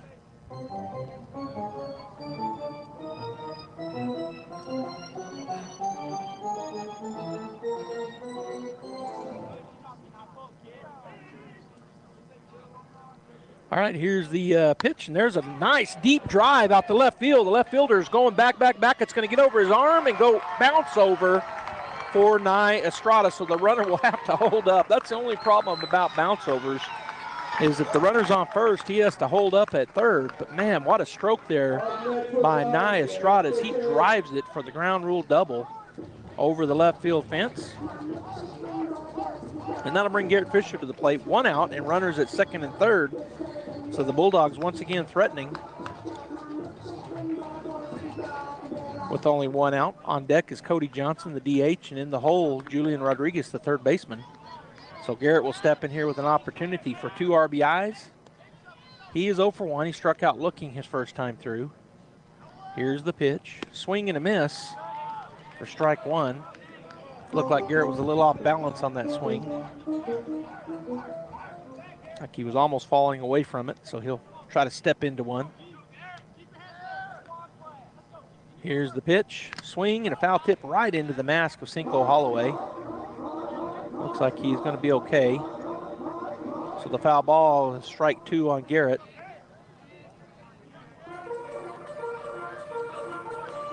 One to one here in the bottom of the third inning. 0-2 the count. Fisher steps back in looking to drive one somewhere and get the lead back for the Bulldogs, or they never had the lead, get the lead for the first time. The pitch swung on, foul ball right over my head here in the tackle box for a foul ball strike. 0-2 the count. As a fisherman, I named our spot here the tackle box. If you're just in case you're wondering why I didn't say press box. All right, Hardwick comes set from the stretch, and the pitch swung on. That's driven well into left field, and the left fielder will catch it, but that will be an RBI. Sacrifice fly is coming in from third base. Is Julian Rodriguez or Davian Molina, and the Bulldogs take the lead for the first time as the sacrifice fly works, and Rodriguez scores. 2 down, and Cody Johnson coming to the plate.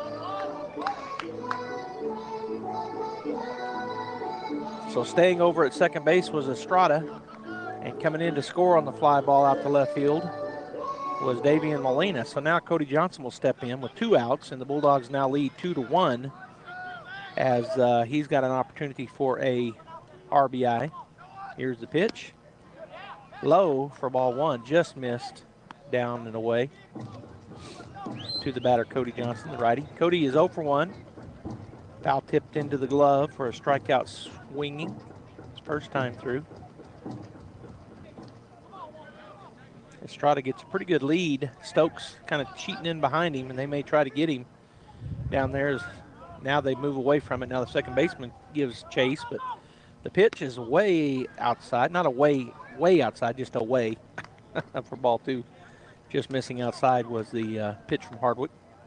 So 2-0 the count.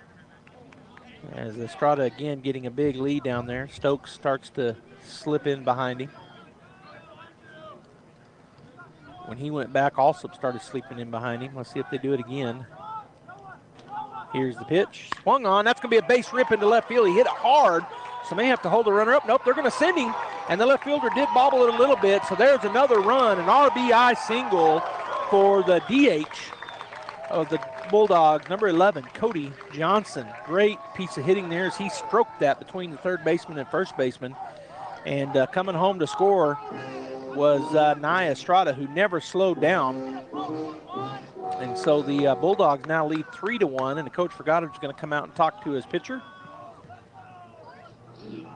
As Cody Johnson now at first base, and at the plate, number 1, Julian Rodriguez, who is 1 for 1 with a single. His first time through. And he'll step in to bat for the second time, of course, against Dustin Hardwick as the coach talks to the infield and the pitcher for the Rockets, Hardwick, and now they break up. So Julian Rodriguez will step in. On deck is Cody Watson, and then we're back to the top of the order as the Bulldogs want to keep a 2-out rally going here.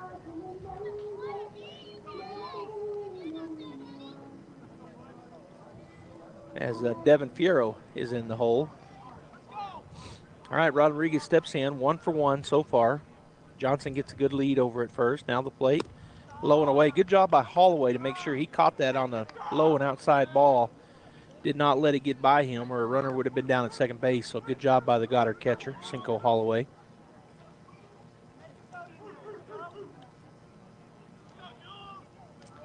Here's the pitch, swing and a miss. Good pitch there from Hardwick, and coming up empty on the swing was Rodriguez. So 1-1 now the count to Julian.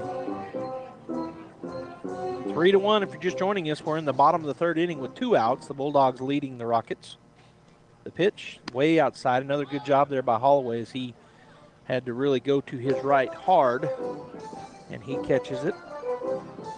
So the runner stays put down at first base in the form of Cody Johnson for the Bulldogs. 2-1 the count, 2 outs. Hardwick from the stretch takes a long look into his catcher, Holloway, gets his sign. Now he'll come set, take a peek to first. Now to the plate, swing and a foul tip straight back into the net. Just missing that pitch was Rodriguez. So the count now 2-2 to Julian with 2 outs. And Watson will toss that foul ball back to the umpire from the on-deck circle, or he comes out of the on-deck circle and gets the ball to the umpire. All right, so 2-2 count. Johnson stretches his lead out a little bit. And there's a swing. That's going to be a line drive up the middle, and that will be a base hit, and it gets by the center fielder. And so that's going to score at least 1 run. Rodriguez will round second. He'll go into third. Coach waving him, and they're going to hold him at third base. So the triple for Julian Rodriguez, RBI, and the Bulldogs now lead 4-1. And that'll bring the lefty, Cody Watson, to the plate. He's 0 for 1, but he reached on an error. So with 2 outs, Cody looking to continue this 2-out rally. On deck is Devin Fierro, the leadoff batter, and Nathan Taylor in the hole. Bulldogs looking to blow it open here. Here's the wind and the pitch. Low, ball 1. Good job there by Holloway as he smothered that ball. He lost it, but it was right under him, so he kept that runner down at third base. Good job blocking that pitch that was down in the turf. So 1-0 the count to Watson. Here's the wind and the pitch. Down low again, a good job by Holloway as he had to smother that one too, down and in on the turf for ball 2. So 2-0 now the count. As Hardwick going from the windup with the runner at third base. Here's the wind and the pitch. Swung on. It's a pop fly out to left center. That's going to be trouble. They do get to it, though. Good job by Ross Stokes. He calls everybody off the shortstop, and he makes the play. But, boy, the Bulldogs get some damage done here as they now lead 4-1 in the inning. Bottom of the third, 3 hits, 3 runs, no errors, and 1 runner left on base. 4-1 Bulldogs. We start the top of the 4th after this timeout. Guy Chevrolet Company in Artesia is your one-stop for all your automotive needs. From GM certified service and parts, body and paint repairs, to a great lineup of new Chevrolet, Buick, and GMC models, along with our hand-picked selection of new-to-you cars, trucks, and SUVs, we've got you covered. We invite you to come see us today for excellent customer service and the hassle-free buying experience you deserve. You'll find us right here on the corner of 1st and Main in Artesia, where we've sat proudly for almost 97 years, or at GuyChevy.com. Hey, CVE members, have you scheduled your no-cost home energy audit? If not, we're getting close to summer and hotter weather. It's time to sign up. Call 575-746-3571 to get your name on the list for a free home energy audit. Weather stripping, new door sweeps, minor repairs, and much more. Start saving money and keep that purchased air in your home. Central Valley Electric Cooperative is happy to partner with Green Metal Energy for this valuable audit. Again, 575-746-3571. All right, first 50 feet, he hits the left side of the shortstop. Estrada fires it over, but not in time, and then it gets by the outstretched arm of Fisher, but Galindo was chasing down the runner, running and backing up. He got to it quickly, so staying there on the infield hit was Fields Boston, so he leads off.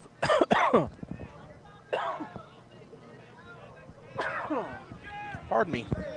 Had a sneeze and a cough coming up there. Throw over, not in time. Boston slides back in head first safely. At the plate is Lucas Wright. He reached on a bunt his first time through. He's 1 for 1. Nobody out here in the top of the 4th. There's a swing and a miss. Big cut. But Wright comes up empty on the Josh Madrid pitch. So 1-1 the count to Wright. On deck for the Rockets is the number 9 hitter, Ross Stokes. And in the hole, the leadoff batter, Ryan Alsop. As that pitch called strike 2 on the inside half of the plate. Kind of skips out of the glove of Galindo, but he leaps up, grabs it, and the runner stays put down there at first base. So Madrid ahead here, 0-2 to Lucas Wright, who is, again, 1 for 1 in the ballgame. He bunted and got on his first time through on some confusion defensively for the Bulldogs. Madrid comes set, now to the plate. Swing and a miss, and that is strike number 3, swinging, and out number 1. So that'll bring to the plate, and the number 9 hitter in the lineup, shortstop, number 2, Ross Stokes. Stokes 0 for 1. He struck out looking his first time through, and now steps in. Throw over is almost got by Fisher. Boy, dangerous. You don't want to move runners along on throws over, but Fisher did a good job going up and catching that. As Boston was back in safely, here's the pitch. There's a swing and a little bloop over the second baseman's head out into right center field, and that's going to move the runner over. And then the center fielder for the Bulldogs, Taylor, had a hard time finding the handle, so also going from first, going from single, moves over to second. So the single, and moving to third on that was the runner Boston. Stokes moves over to second on the drop ball out there by the center fielder. So now with 1 out, Goddard has the tying run at the plate, down 4-1. We're in the top of the 4th, but runners at second and third. And batting is Ryan Alsop, the leadoff batter. And he'll look at ball 1, a little bit high and outside to the righty. Alsop is 0 for 2. He flew out and hit into a fielder's choice. His first 2 at bats, that one's going to be fouled back towards us here in the tackle box for a strike 1. And then I heard it hit the building behind the press box here at Brainard Park. So Madrid and Galindo get a ball from the umpire. Now they're going to have a little chat right quick. 1-1 the count, 1 out, but runners in scoring position, 2 of them. As Ross Stokes stands on second after getting a base hit and then moving over on the bobble ball out in center field. And Fields Boston moved from first to third on that base hit single. So Madrid in a wide open stretch. He looks over to third base. Now comes set. The pitch. Oh, and it gets right by the glove of Galindo, but the runner does not come. So no harm, but it just kind of goes through the glove of Frankie. And so don't want to let that happen too often. The count now 2-1 to the batter also. On deck is the left fielder, number 3, John Silva, and in the hole, the right fielder, Colby Eldridge. 2-1 the count. Here's the pitch, down and in. Good job there by Galindo keeping that ball from getting by him. Now the count 3-1 to Alston. Bulldogs defense playing pretty much straight away, although Taylor is shaded over to the left side a little bit. You can see around the pitcher, I think. Madrid set. Here's the 3-1. Swung on. Pop fly in the infield. Who's going to call off? It's going to be Rodriguez, the third baseman. Will make the play just in foul territory for out number 2. Everybody else on the base pass, of course, stay held up. So runners at second and third. And coming to the plate will be John Silva.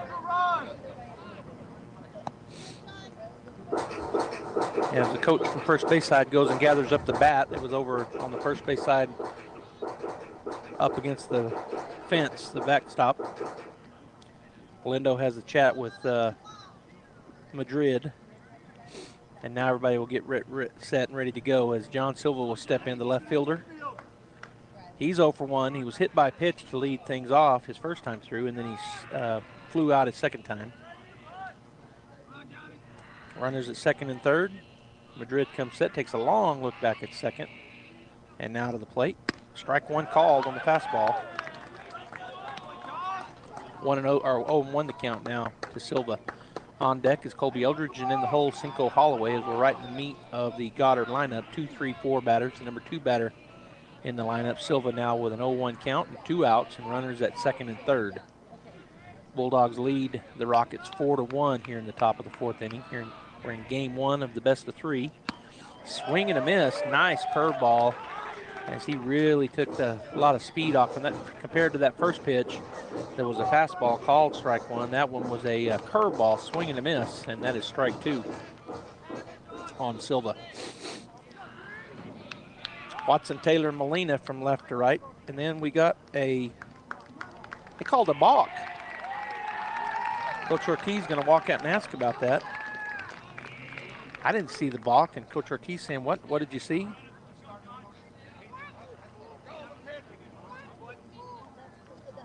So a run scores on the balk.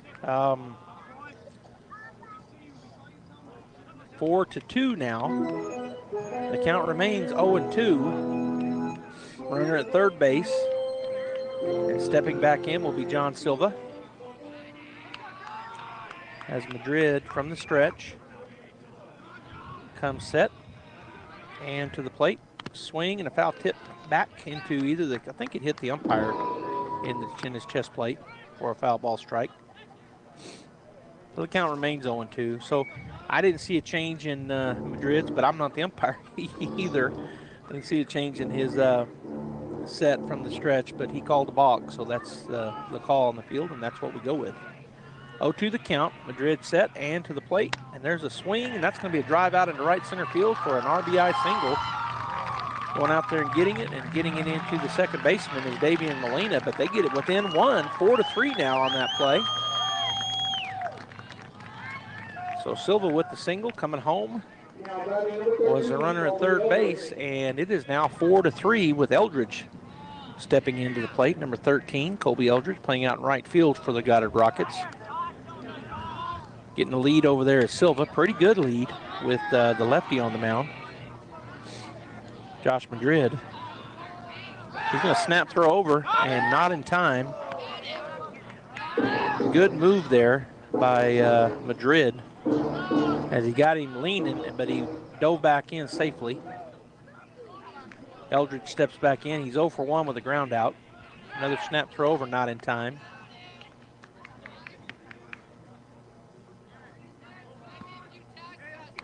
Another snap throw over, and he might have got him. He did, and that is out number 3.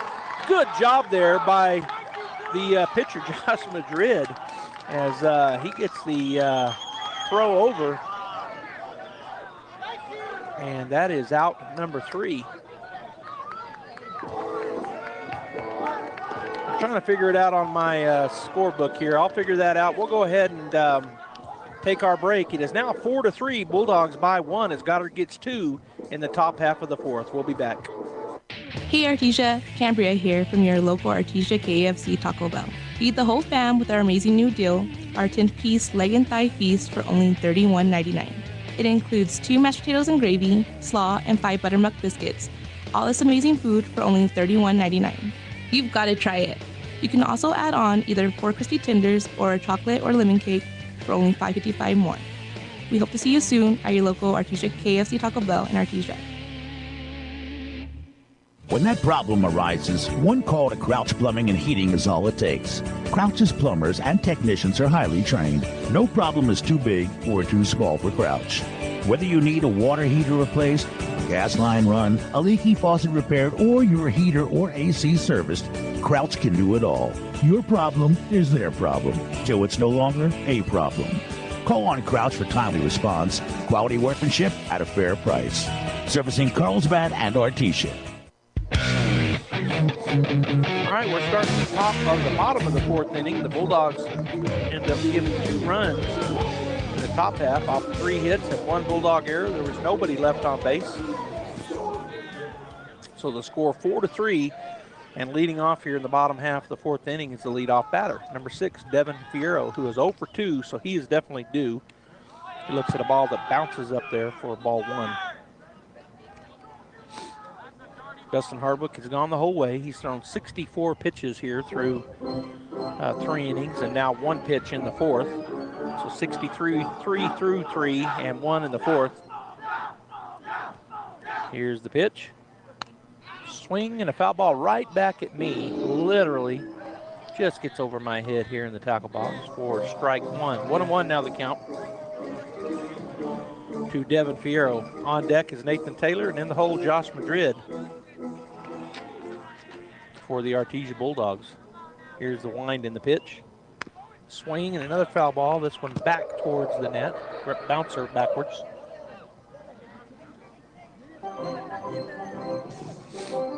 So 1-2 now the count to Devin Fierro. Here's the wind in the pitch from Hardwick. And that ball is in for ball 2. 2-2 now to Devon. Matheson, Stokes, Alsop, and Wright from third to first. Silva, Boston, and Eldridge left to right, with Holloway catching Hardwick. There's your defensive setup for the Rockets. Curveball in for ball 3. So full count now to Devin Fierro. Nobody out. He's the leadoff batter here in the bottom of the fourth. The Bulldogs leading 4-3. Going into the fourth inning, it was 4-1, and Goddard put some runs together and gets 2 of the 2 runs there in the top half of the fourth. So 4-3 now the count. Here's the pitch. High, and that is ball 4. So leadoff walk puts Devin Fierro down at first base, and that'll bring Nathan Taylor to the plate. Taylor 0 for 2. He struck out looking his first time through, flew out his second time, and now we're going to have another pitch, or another coach walking out to the mound and one coming out of the dugout. Looks like they're going to make the change, and so coming into pitch will be number 22 for the Goddard Rockets.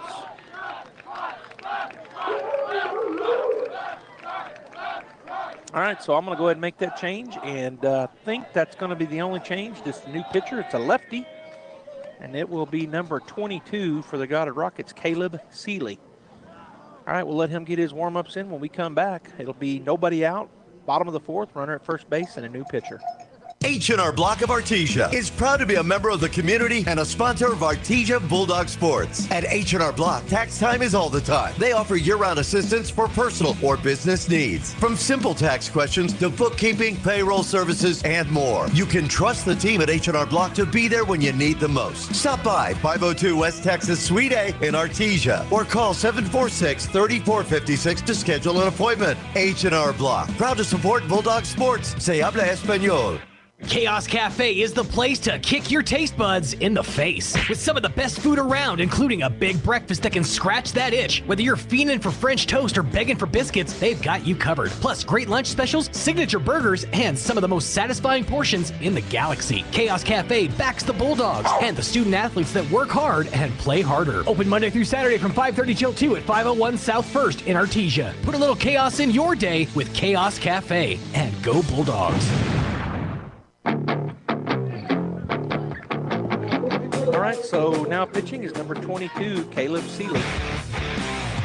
And at the plate for the Bulldogs, facing the new pitcher, who is a lefty, is one of our lefties, number 12, Nathan Taylor. So lefty via lefty here, as Fierro has a big lead. Ball 1 down and in the turf for the ball to Taylor. Taylor 0 for 2. He struck out looking his first time, flew out his second time. Fierro down at first base gets another big lead as Wright holds him on. Here's the pitch, bounces it up there for ball 2. It kind of skips away from Holloway, but he gathers it up quickly and keeps Fierro down at first base. Now he's going to walk out and talk to his new pitcher, Seeley. Defense everywhere else remains the same. Matheson, Stokes, Alsop, and Wright from third to first. Eldridge, Boston, and Silver from right to left. And the catcher, Holloway, on this pitching change here to after the opening walk to the leadoff batter in the bottom of the fourth. They make the change. Fierro with a good lead. Here's the pitch, and that misses. Oh, called it a strike. Said it caught the outside corner for a called strike one. I was saying missed it away, but it did not. It was called strike 1. So 2-1 now the count to Nathan as he steps back in. Here's the pitch, runner off and running. That pitch does miss, and no throw down as he couldn't get it out of his glove. So going into second base on ball 3 was Devin Fierro with the stolen base. And so that puts the runner in scoring position for the Bulldogs with nobody out. And the 4-3 lead. Taylor steps back in with a good hitter's count, 3-1 the count. Seeley, the lefty, comes set, looks back at second. Now to the plate. And that is ball 4. So Nathan Taylor will trot down to first base, and that'll bring Josh Madrid to the plate. Josh is 1 for 2. He singled back in the bottom of the first, and then flew out his last at bat. So he'll step in here with runners at first and second, nobody out, and has a chance to help his own cause as the pitcher of record is Josh Madrid. Base hit here should score a run, depending on the base hit, but Fierro's got a lot of speed, as does Taylor down at first base. Seeley, the lefty, comes set, takes a look back at second. Now the plate, and that misses down and away for ball 1.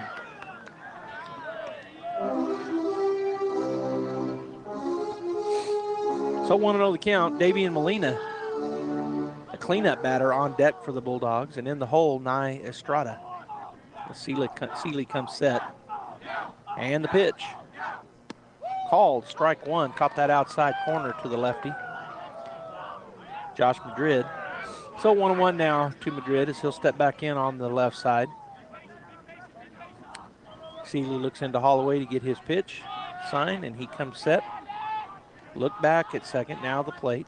Curveball, it's going to be hit up the middle. Shortstop will go to a second cover and safe at first base. Beating it out with his speed was Madrid. So as out number one, the runner moves over to third base. So on the fielder's choice,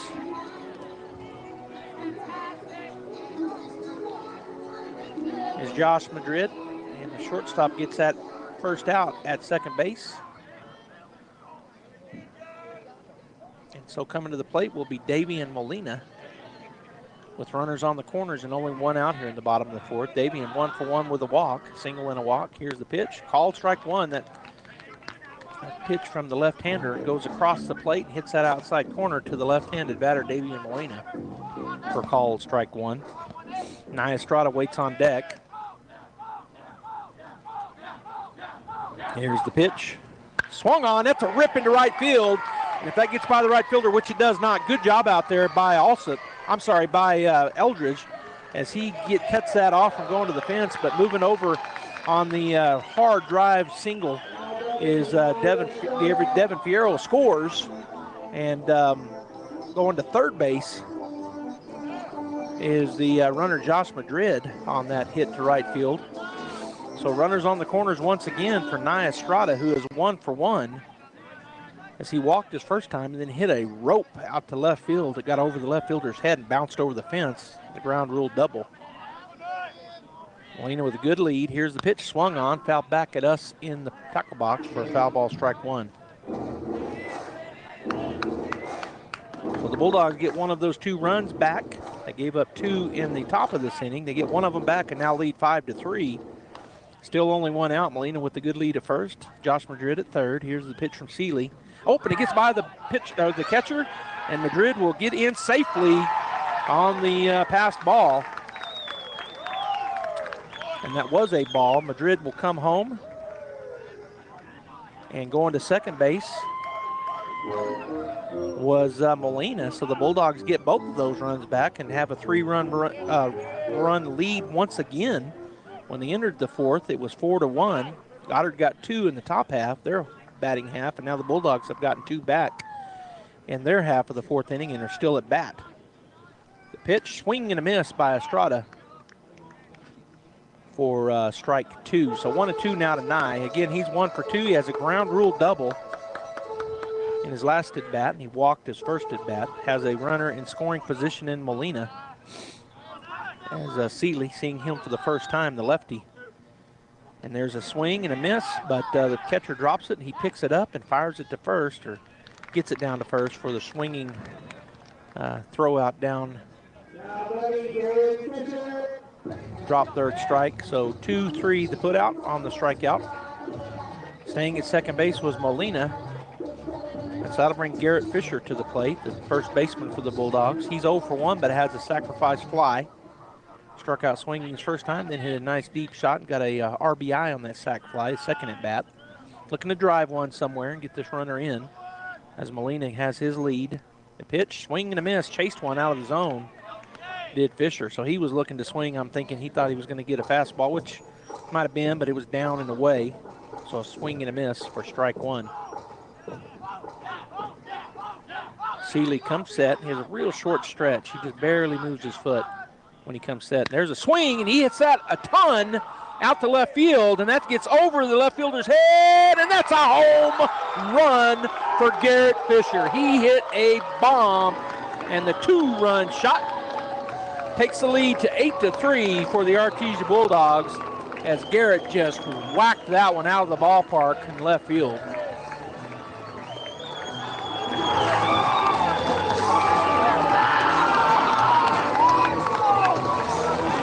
You can hear the the crowd, I turned up our field mic just to let you hear the size of this crowd, and it's a big crowd here. And that home run drew a standing O from the crowd of the Bulldogs side of things. And now the Bulldogs lead by 5, their biggest lead of the ball game, 8-3, as we're here in game 1 of the best of 3. And Seeley now facing Cody Johnson, who is 1 for 2. And the umpire calls time and tells the Bulldogs to, I don't know what he told them. Said something to the dugout. They were excited over there with that big shot. Here's the pitch. Called strike 1 on a nice curveball there from Caleb Seeley. And Cody watched that fall in for a called strike 1. Cody is 1 for 2. He struck out on a foul tip swing into the glove and then hit a single his last at bat. Tries to stay back on that good curveball by Seeley and just comes up empty on the swing. As he kind of was out in front, he tried to hold back and then swing and ended up coming up empty. So 0-2 with 2 outs to Cody Johnson as he's going to try to get a 2-out rally going here. Swing and a foul ball off into the net on the right side for just a foul ball strike. Count remains the same. And Julian Rodriguez, who is on deck, was over in the on deck circle, goes and picks it up, tosses it to the umpire.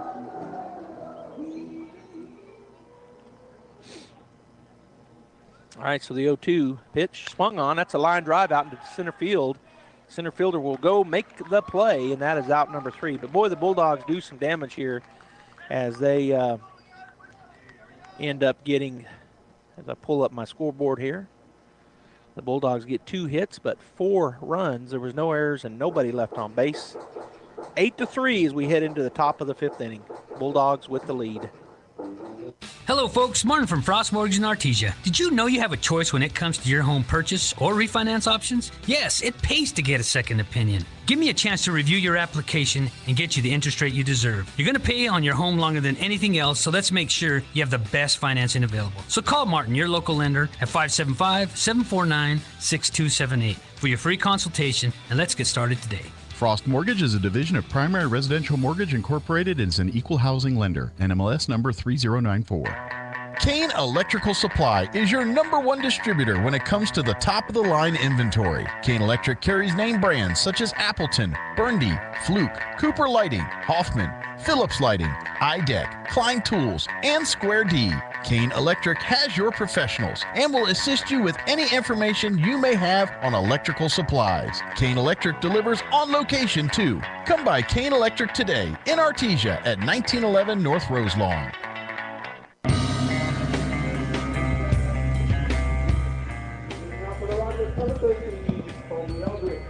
All right, you heard the PA there leading off. Number 13, Colby Eldridge. For the Rockets here in the top of the 5th. First pitch he sees, he rips down the line, third base side foul for a foul ball strike 1. Colby 0 for 1, he grounded out his first time through as he faces Josh Madrid for the second time. Bulldogs now leading. If you're just joining us, we're in the top of the 5th inning and Artesia leading the Rockets 8-3.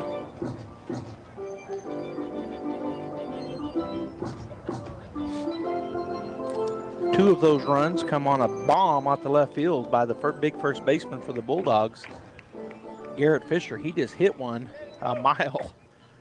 Here's the 0-1 swing and a chopper down the line. It's going to be caught over there. A long throw across the diamond. Not in time. I think he would have been safe anyway. Trying to scoop it off the ground was the aforementioned Fisher. It bounces off his glove, but that was an infield single. Very difficult play over there for the third baseman. Good effort by Julian, but just unable to get him, and as Eldridge beat the throw down there. So that'll bring Cinco Holloway to the plate. He's 0 for 1 with a walk. Struck out looking his first time, walked his second time through.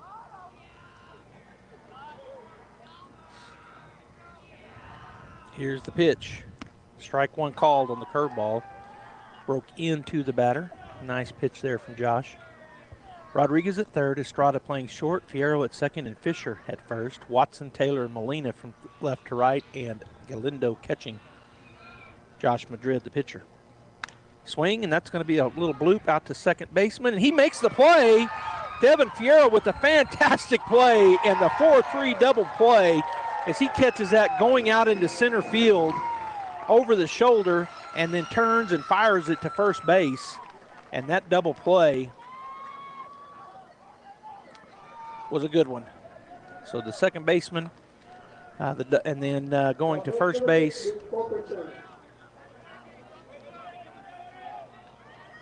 on the trying to look at how they put it here on my okay, so I'm just going to say that first pitch is fouled back to Luke Fulkerson for strike one. 0-1 to count to him. So 2 down here in the top of the 5th inning on a fantastic play by Devin Fierro as he sprinted out towards shallow right center field, makes the catch, and then fires it to first base and gets a double play. That ball hit foul down the left field line for Fulkerson. So foul ball is 0-2 now on back-to-back foul balls. As they get the ball in out there, going and getting it was Cody Watson out in left field, and he'll go back to his spot. 0-2 the count to Fulkerson. On deck is Matheson, and in the hole, Boston.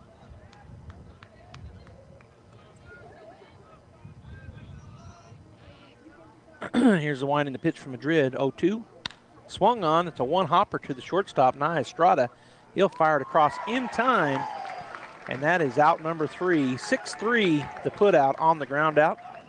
And the Bulldogs, not many pitches thrown that inning as they get 1, 2, 3. Well, actually, there was a hit, but then picked off on the double play. So 1 hit, no runs, no errors, and nobody left on base. Bulldogs 8, Rockets 3, bottom of the 5th coming up. Did you know that most burglaries occur during the day? Why, you ask? Most of us are at work, leaving the burglar to go unnoticed. Did you know the average loss from a home burglary is over $2,200? Not including one's loss of emotional security in their own home. Avoid being a burglar's target market and get a monitored security system from Zenith Security Services, all for around $1 a day. Wouldn't you agree that an ounce of prevention is worth a pound of cure? Call Zenith Security Services today, 626-3521. Oasis Computers has been Roswell's trusted source for home and small business computers for over 30 years, and they continue to be your best resource for computer repairs, operating system upgrades, web root managed, antivirus, special orders, and more. Oasis Computers is now open from 8 to 1, Monday through Friday to better serve you. Service calls by appointments and after-hour appointments are available too. Stop by Oasis Computers at 1703 North Garden or call or text 575-625-9141 for even faster service.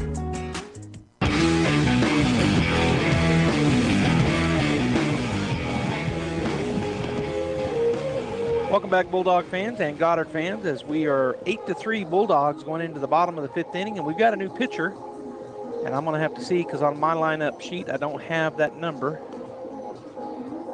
And so number 18 is Tyler Conrad, so different number on my sheet than was on. So Tyler Conrad, the new pitcher for the Goddard Rockets, and that'll bring to the plate number 1, Julian Rodriguez. Julian is 2 for 2 with a single and a triple, as he steps in here to face the new pitcher, a right-hander, Tyler Conrad.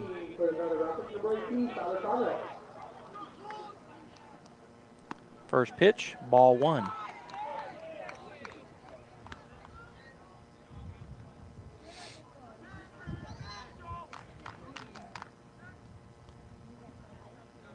Here's the next pitch, and that's going to be ball 2, and it skips away from the catcher.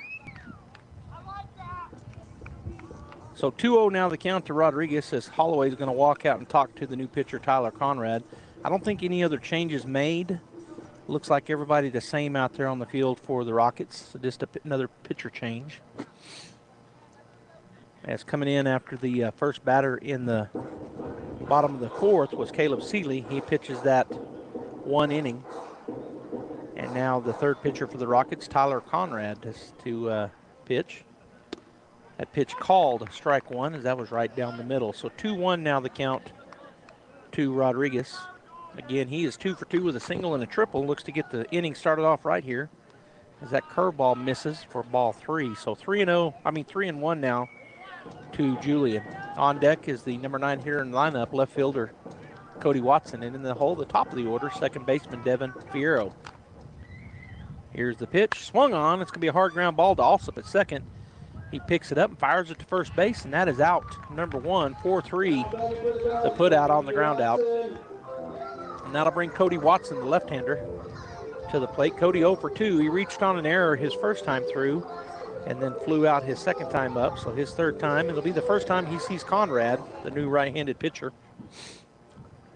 Here's the wind in the pitch. Swing, and it's a chopper back to Conrad.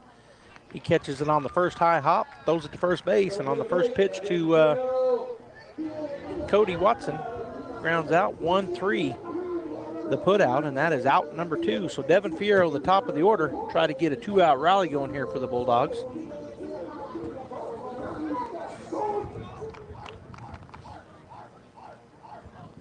He is 0 for 2 with a walk, and he looks at a curveball that misses for ball 1.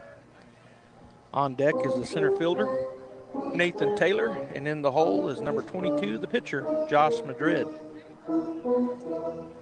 As the Bulldogs look to get some insurance runs here, already leading by 5. Here's the pitch, curveball, missed in for ball 2. So 2-0 now the count. As Devin steps back in. The pitch, called, strike 1, caught the lower half of the strike zone on the inner half of the plate. So 2-1 now the count to Fierro. Here's the wind and the pitch. Swing and a miss, got him to chase one. Good pitch there from Conrad. So that takes the count to 2-2. Goose is wild up there. We got 2 balls, 2 strikes, 2 outs. A lot of 2s on the big board. There's a swing and a foul ball as he stays alive. Good job there by Devin to stay alive on a good pitch by Conrad. But he just catches a piece of it, so keeps the count at 2-2 and has another chance at a base hit here. Conrad gets his sign from Holloway. Now the wind in the pitch. And he got him to chase a curveball, and that is out on the swing. So Artesia goes down in order. No hits, no runs, no errors, and nobody left on base as we head into the top of the 6th. Our score, 8-3 Bulldogs. We'll be back. We know you love your car, and at Big O Tires, we love your car too.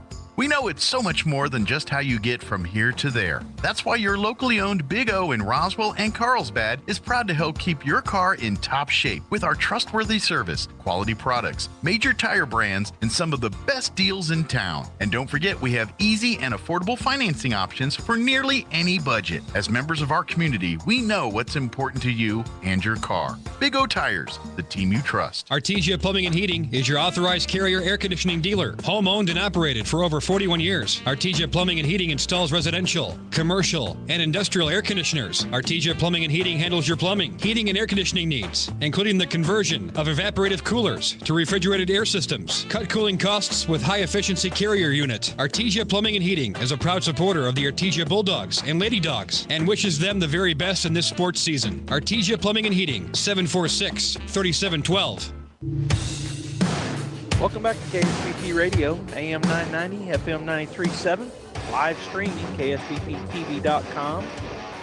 Out there on Facebook and YouTube, Facebook page, KSVP Radio, and the YouTube channel, KSVP Radio. Thanks for joining in from wherever you are. We appreciate you. Artesia leading here as we start the top of the 6th inning in game 1, 8-3. And leading off for the Rockets will be the number 6 hitter in the lineup, Michael Matheson. First pitch, just out of the strike zone on the high end for ball 1.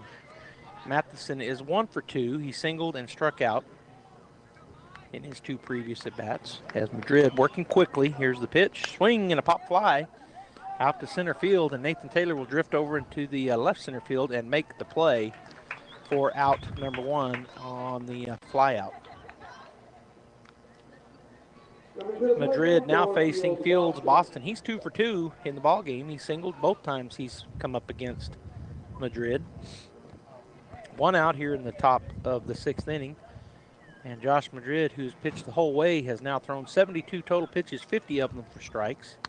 There's a swing and a foul ball right back at us in the tackle box. Does get over us. 0-1 the count as Boston steps back in from the right side to face the big lefty, Madrid, for his 3rd time. Again, 2 for 2. Had a lot of success here tonight, and he looks at that pitch down and in for ball 1. So 1-1 now the count to Boston, Fields Boston. On deck is Lucas Wright, and in the hole, Ross Stokes for Goddard. And defense has not changed. We have Watson, Taylor, Molina from left to right. Rodriguez, Estrada, Fierro, and Fisher from third to first. And catching Madrid is Galindo. 1-1 the count, 1 out. Here's the pitch. Swung on, and a big swing and a big miss.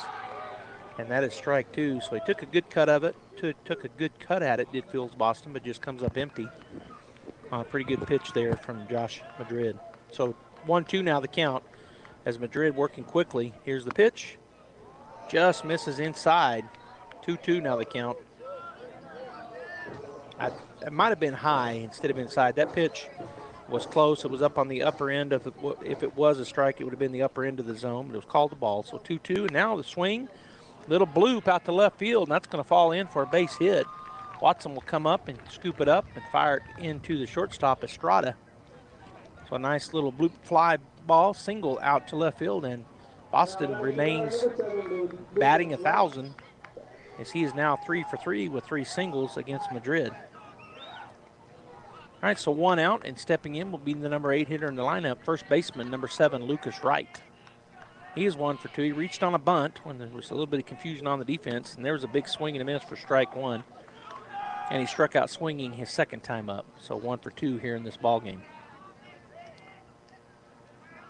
Madrid from the stretch, comes set, looks over at first. Here's the pitch, swing and a miss, strike 2, good fastball. Got it by him. So 0-2 now quickly to Wright. On deck is the number 9 hitter in the lineup, shortstop Ross Stokes, and in the hole, the top of the order, second baseman Ryan Alsop. The pitch, swing and a miss, got him to chase one out of the zone, so the strikeout swinging is out, number 2 in the inning, and that'll bring to the plate Ross Stokes, the shortstop for the Goddard Rockets. Where's number 2 on his jersey? Number 2, Ross Stokes.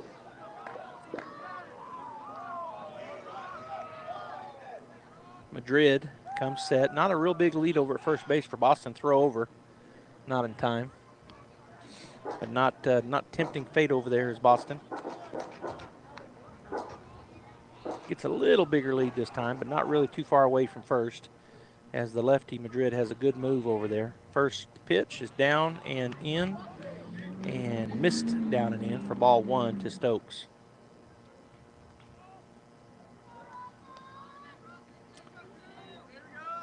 This is a best of 3 series to get into the playoffs. Single elimination once they go up to Albuquerque, and that ball misses high for ball 2. So got to win 2 of 3. Bulldogs right now with the advantage here in game 1 as they lead 8-3. There's a swing and a miss for strike 1. Big cut there for Stokes, but unable to make contact. So the count now 2-1. And he'll step back in on the right side to face Madrid's next pitch. Josh set now to the plate, and that ball high for ball 3. So 3-1, a good hitter's count here for Stokes. Again, he is 0 for 1, or 1 for 2 as he struck out looking his first time, but has a single his last time at the plate. Here's the pitch, and that is high for ball 4. So with 2 outs, runners now at first and second for the Bulldog defense, and Galindo's going to go out and have a visit with Madrid as the leadoff batter, second baseman number 24, Ryan Alsop, will come to the plate. Ryan is 0 for 3, flew out, struck out, or hit into a fielder's choice, and flew out. So he is 0 for 3 as he tries to get off the schneid, as they say.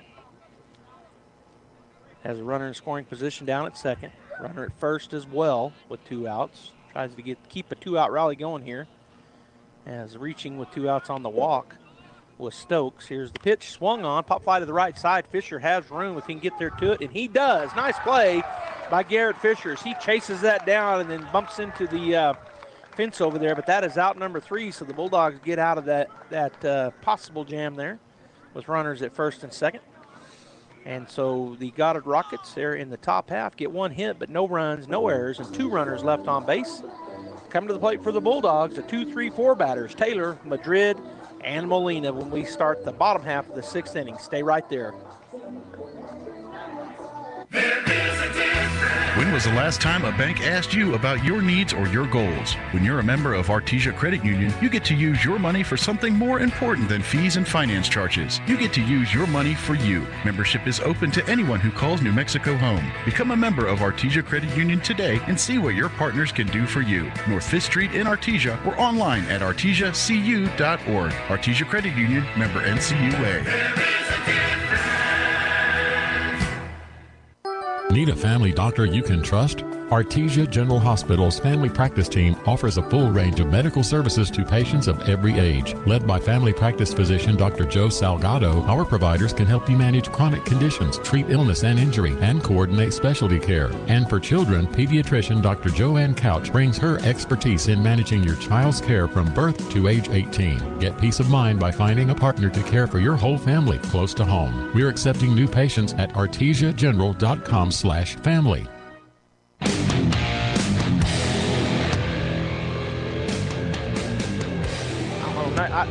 Welcome back, Bulldog fans and Goddard fans. Joby Hodling here on KSVP Radio and KSVPTV.com. We got a new pitcher. Fields Boston comes in to pitch. Going to center field is number 13 for the Rockets, and that is Colby Eldridge. And I think right fielder is number 20. Well, I'm going to have to see who the right fielder is. Did you catch the right fielder, Indy? Did Gene happen to catch him? We got a new right fielder, or at least somebody moved around. So the new pitcher for the Goddard Rockets is number 4, Fields Boston, as he's still taking some warm-ups. He gets by Cinco Holloway. Pitching for the Goddard Rockets is number 4, Fields Boston. So moving from right to left, or to center field, to take Boston's spot out in center was number 13, Colby Eldridge. And I still haven't been able to see who that right fielder is. I was trying to get his number, but didn't get it. And Gene supplies me with some field glasses, and I was looking out there, but I just never caught him turning this way before we got the inning started. So Taylor will lead things off, facing the new pitcher. It bounces up. Oh, and it hit the umpire in the arm or the hand, so he'll have to shake that off. That does not feel good. As a former umpire myself, I've been hit like that, and it does hurt. So ball 1 as Taylor and will step out. Coach Ortiz going to come in and check on the umpire. Hit him in the left hand, it looked like. So he's shaking that off. And I'm going to see if I can catch the right fielder out there. Maybe he'll turn here in a minute.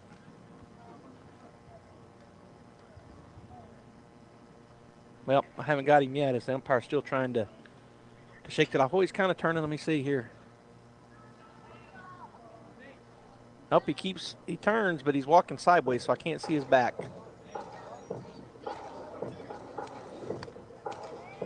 All right, so we're ready to go here. 1-0 the count to Taylor as I'll continue trying to see who's out and right. Here's the pitch. Down, bounces it up there again for ball 2. So 2 straight that hit about 6 feet out in front of the plate. 2-0 the count to Taylor, who is 0 for 2 with a walk, and now has an 2-0 count here to lead off the 6th inning. The pitch, ooh, that one got away from the pitcher of Boston as it sailed high and in on Taylor for ball 3, as the catcher Holloway couldn't get to that high. It was over the head of the batter, Taylor. So 3-0 the count, nobody out, and Fields Boston, the new pitcher, right-hander, been playing center field prior to this. Here's the pitch, swung on. It's a hard hit ball down the line. Good play over there by the first baseman. And that is an out as Lucas Wright fields it and touches the base unassisted for out number 1. So 1 down, and Josh Madrid coming to the plate. He is 1 for 3. Singled, flew out, and struck out looking in his consecutive at-bats. So stepping in on the left side to face the new pitcher, Fields Boston, for the first time is Josh Madrid. Here's the wind and the pitch from Boston.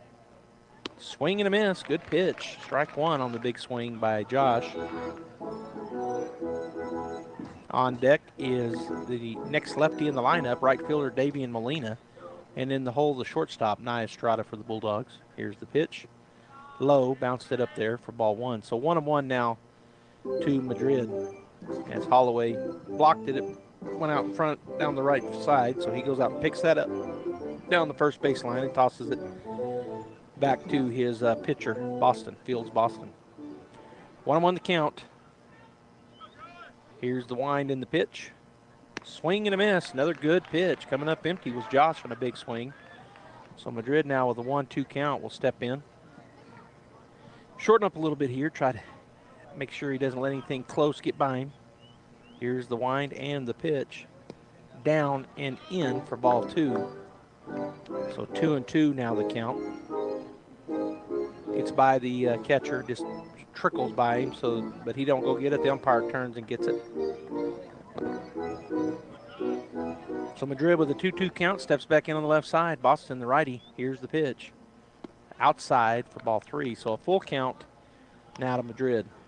Molina on deck and Estrada in the hole for the Bulldogs. 1 out in the bottom of the 6th inning here in game 1 of the 3-game, best 2 of 3 game series. There's a swing, and he does stay alive. Foul tips it back to the net. So full count remains intact as Molina will go get that foul ball from his on-deck circle.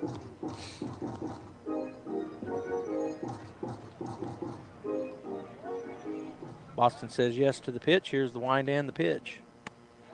Oh, and Josh thought he had ball 4. I did 2, but a call, strike 3. 4 out, number 2 on a pitch that caught the inside half of the plate, inside corner to the lefty. So strikeout is out number 2, and that'll bring Davian Molina to the plate. He's 2 for 2, pair of singles and a walk. Sandwiched the walk with a pair of singles. Here's the first pitch, outside for ball 1.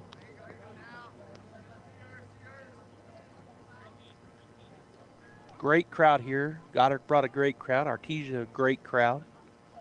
There's a swing and a tap foul to the left side for a foul ball strike. So 1-1 now the count. As the Ducks came out on that one. Sounds like my house with 9 ducks roaming the ponds. They quack like that. All right, here's the 1-1. Swing and a miss. Good fastball. Coming up empty was Molina on a big cut.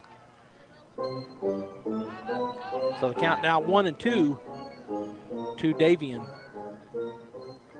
Estrada on deck and Garrett Fisher in the hole. Here's the wind and the 1-2. Bounces it on the, it didn't bounce. Good catch there by Holloway on the inside and low pitch. So that takes it to 2-2. There's those deuces wild again. 2 balls, 2 strikes, 2 outs as we're in the bottom of the 6th. Here's the pitch. Again down and in, and that one did bounce for ball 3. So another full count for the new pitcher here in the inning, Fields Boston. As all 3 batters that he has faced here in the inning have gone to a full count. He's got 2 outs. As Molina steps back in, here's the full count pitch, and that is, it hits him. So Molina will trot down to first base on the hit by pitch. And so 2 outs, and Molina will shake that thing off, and that'll bring Nia Estrada to the plate. Nia has hit a deep one. It was just short of the getting out of here. It bounced over the fence. He is 1 for 2 with a walk, a ground rule double, and a drop third strike. 2-3 throw out on the swing and miss.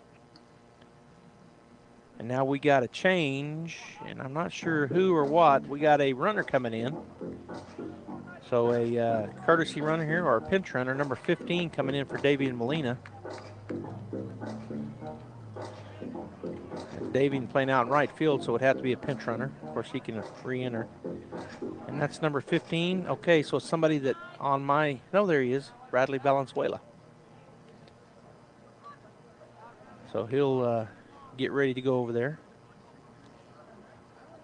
And the pitcher now from the stretch is facing Nia Estrada. The first pitch outside for ball 1.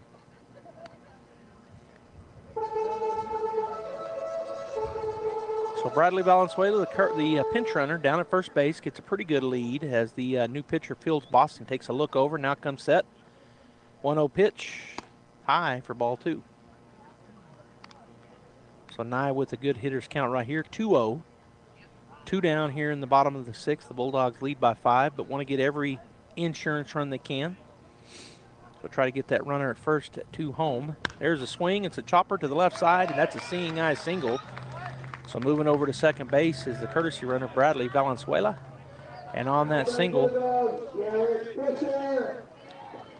Nye Estrada standing at first base. So that'll bring Garrett Fisher to the plate. His last at-bat, he hit a towering bomb over the left field fence. He is 1 for 2 with a sacrifice fly and that home run. He's got 3 RBIs here in the ball game. He steps in with an 8-3 lead. His fourth time through. His first time to face Fields Boston as the right-hander comes set. Long look back at second. Now the pitch. Called, strike one on the outside corner. On deck is Cody Johnson, and in the hole, Julian Rodriguez for Artesia as they try to keep this 2-out rally going. We had a walk and then a hit with 2 outs. Oh, he actually wasn't walked. He was hit by pitch. Here's the pitch, swing and a miss for Fisher for strike 2. And you know, I said that on his first swing in his last at bat. It looked like he was a little off balance, and then the next swing he took was a bomb. He wasn't off balance on that swing. That one he looked a little off balance. We'll see if he can do it again. 0-2 the count.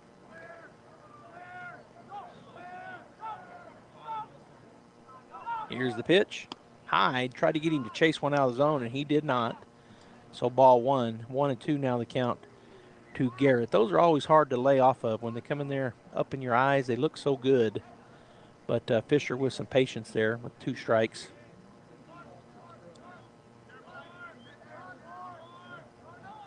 Here's the pitch. Oh, and he did not lay off on that one. Another one up in his eyes, and he swung and missed. So a strikeout swinging. So we go into the top of the 7th. Goddard's final run. They got to get 5 runs to keep it going. There was 1 hit, but no runs, no errors, and 2 runners left on base as we end the 6th inning. Top of the 7th coming up. Artesia 8, Goddard 3.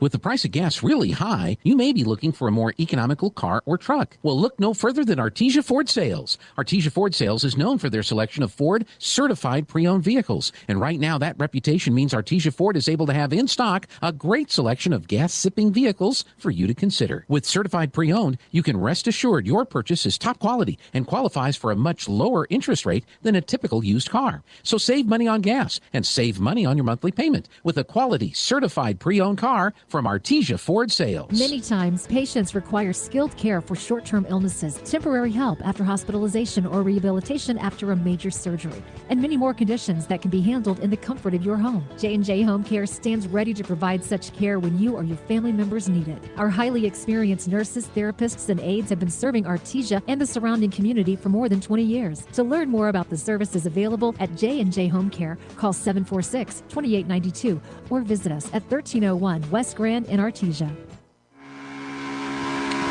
Welcome back to the ballpark. Artesia 8, Goddard 3 here in the first game of the best 2 of 3 series to continue on in the 2022 playoffs. Both of these teams vying to get in, and John Silva steps in and looks at ball 1 high. He's 1 for 2 with a hit by pitch and a single. Flew out in between those 2 at-bats. Here's the wind in the pitch. That one just missed. Not sure if it was high or outside or both, but a ball called nonetheless. So 2-0 now to Silva. So he steps back in. Here's the high leg kick and the pitch. And that one just missed in, ball 3. So Goddard has to get at least 5 to keep this game going here in the top of the 7th as the Bulldogs lead by 5, 8-3. Here's the wind in the pitch. Called, strike 1 on that inside corner. So 3-1 now the count. Josh Madrid looking for the complete game. He's thrown 90 pitches so far. There's 91. It was a little bit high for ball 4. So the leadoff runner gets on base with a walk in the form of John Silva. And that'll bring number 13, Colby Eldridge, to the plate. He's 1 for 2. He's actually 1 for 3. I had that mistake in my lineup there at the very first of the ball game. So 1 for 3. He has a single as Silva gets a short lead over at first. Madrid comes set and out of the plate. Strike 1 called. Nice fastball.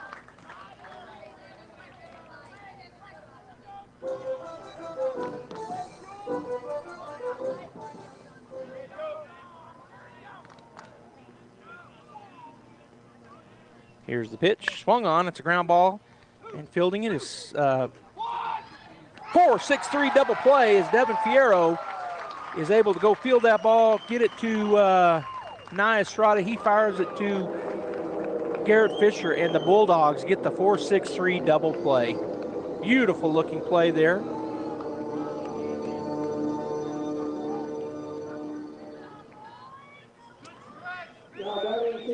And that'll bring Cinco Holloway to the plate. So the last out here for the Goddard Coyotes, they've got to get 5 with 2 outs. As we're in the top of the 7th, 8-3 Bulldogs.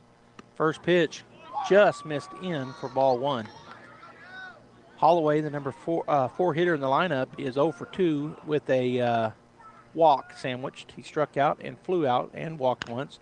There's a ground ball to the third baseman. That will be fair, and couldn't find the handle over there at third base. Would have been a tough throw anyway. So the single for Holloway, 2-out single, puts him down at first base.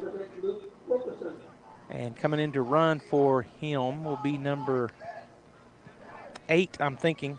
Okay, so the courtesy runner will be number 8 for Holloway. That's Adrian Solis. And at the plate will be Luke Fulkerson. He is 0 for 2 with a walk. As he steps in on the right side to face Madrid for the 4th time. 2 outs, runner at first base is Solis, the courtesy runner for Cinco Holloway, who just got that 2-out single. And that ball misses away, way outside for ball 1. 1-0 the count. Madrid once again gets his sign, comes set, takes a look at first, now the pitch. Strike 1 right down the middle on the called strike. So 1-1 now to Fulkerson. On deck is Michael Matheson, and in the hole fields Boston for Goddard. As Madrid says yes to the pitch, but has not come set. Now he does. And the 1-1. Not sure where that one missed. Artesia fans, a little bit of a questioning roar. Ball 2. Must have missed low.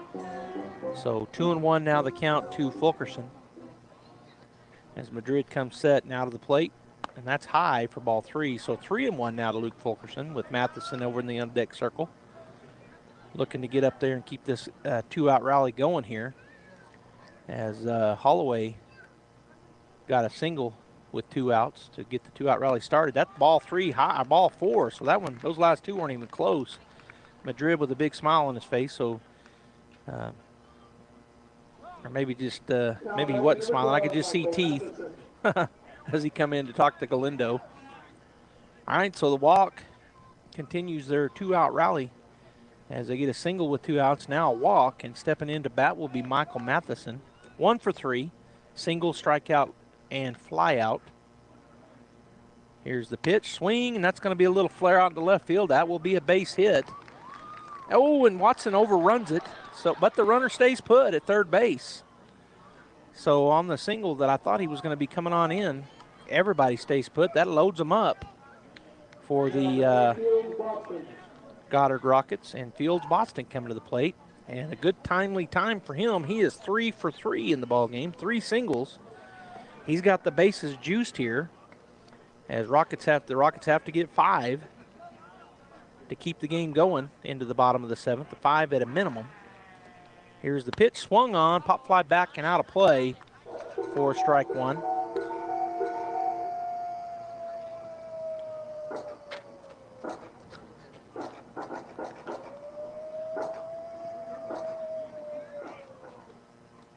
The pitch bounces it up there for ball 1. Curveball missed down and in, and even took a bounce right in front of the plate. And not chasing was Fields Boston. Good eye there. So now 1-1 the count with 2 outs and the bases loaded. Madrid swing, and that's a drive out the right center field. That's going to be a gapper. It's going to be a one-hopper into the fence. It's going to score 1 run, 2 runs, coming around 3 runs. The throw in is not in time, and that's going to get by. But he's staying at second base, so doesn't move over on the throw, but wow. So they score 3 runs. The score now 8-6, and Coach Ortiz going to walk out, as that is a double out into right center field. and everybody scores. And Goddard making it very interesting here. Josh Madrid with his 104th pitch. Coach Ortiz talking to him. And I see Madrid say yes, like I can make it, Coach. So the tying run now coming to the plate in the form of number 7, Lucas Wright. 2 runs short of tying this ball game up are the Goddard Rockets as they get a 3-run double, a blast by Fields Boston, who is now 4 for 4 in the ball game and 4 RBIs. I think he has 4. I know he has 3 because he's got them, but I think he had 1 on one of his other hits. Nonetheless, Fields Boston having a day at the plate. All right, here's the pitch. Strike 1 called to Lucas Wright. He is 1 for 3 with that bunt single that really cut the Bulldogs out of position, but got on base. He struck out swinging his last 2 at-bats, and that's what Madrid's looking to do here. He's got an 0-1 count. And the pitch, high for ball 1. 1-1 now on that high fastball. Madrid still bringing the heat. He's now thrown 106 pitches, 67 for strikes, 39 for balls. As he looks into Galindo to get his sign, gives him a whole bunch of signs so that the runner can't try to pick it off down at second base. There's a swing and a chopper to the left side foul. Coach Alvarado puts that left hand out there and knocks it down. That might have stung. But he does knock it down, and that's a foul ball, strike 2.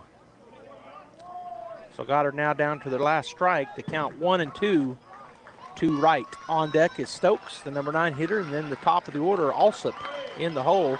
You hear the fans for the Bulldogs cheering here, wanting that strikeout. 1-2 the count. Here's the pitch. Swing, and that's a ground ball to the left side. Picking it up is the third baseman, and that is out number, whoa! He was out by 2 steps, and the umpire called him safe.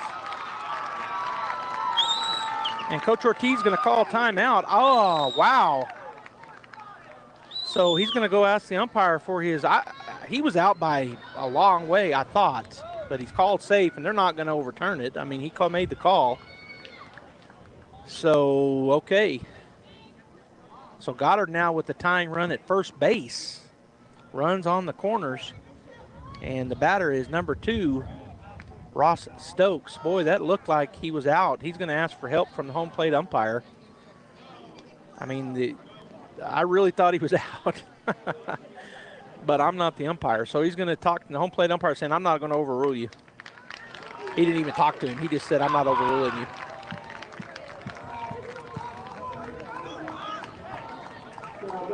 All right, so making it real interesting here as Stokes will step in. He is 1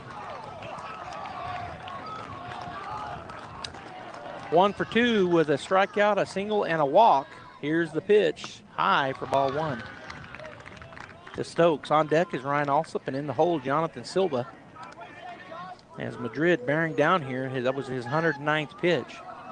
As he gets his sign from Galindo. The pitch, strike 1 called on the outside half of the plate. 1-1 now to Stokes. 2 down, 8-6 our score. Bulldogs by 2.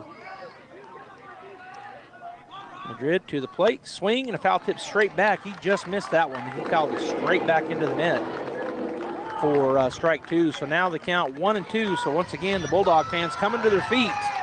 Let you hear them cheering.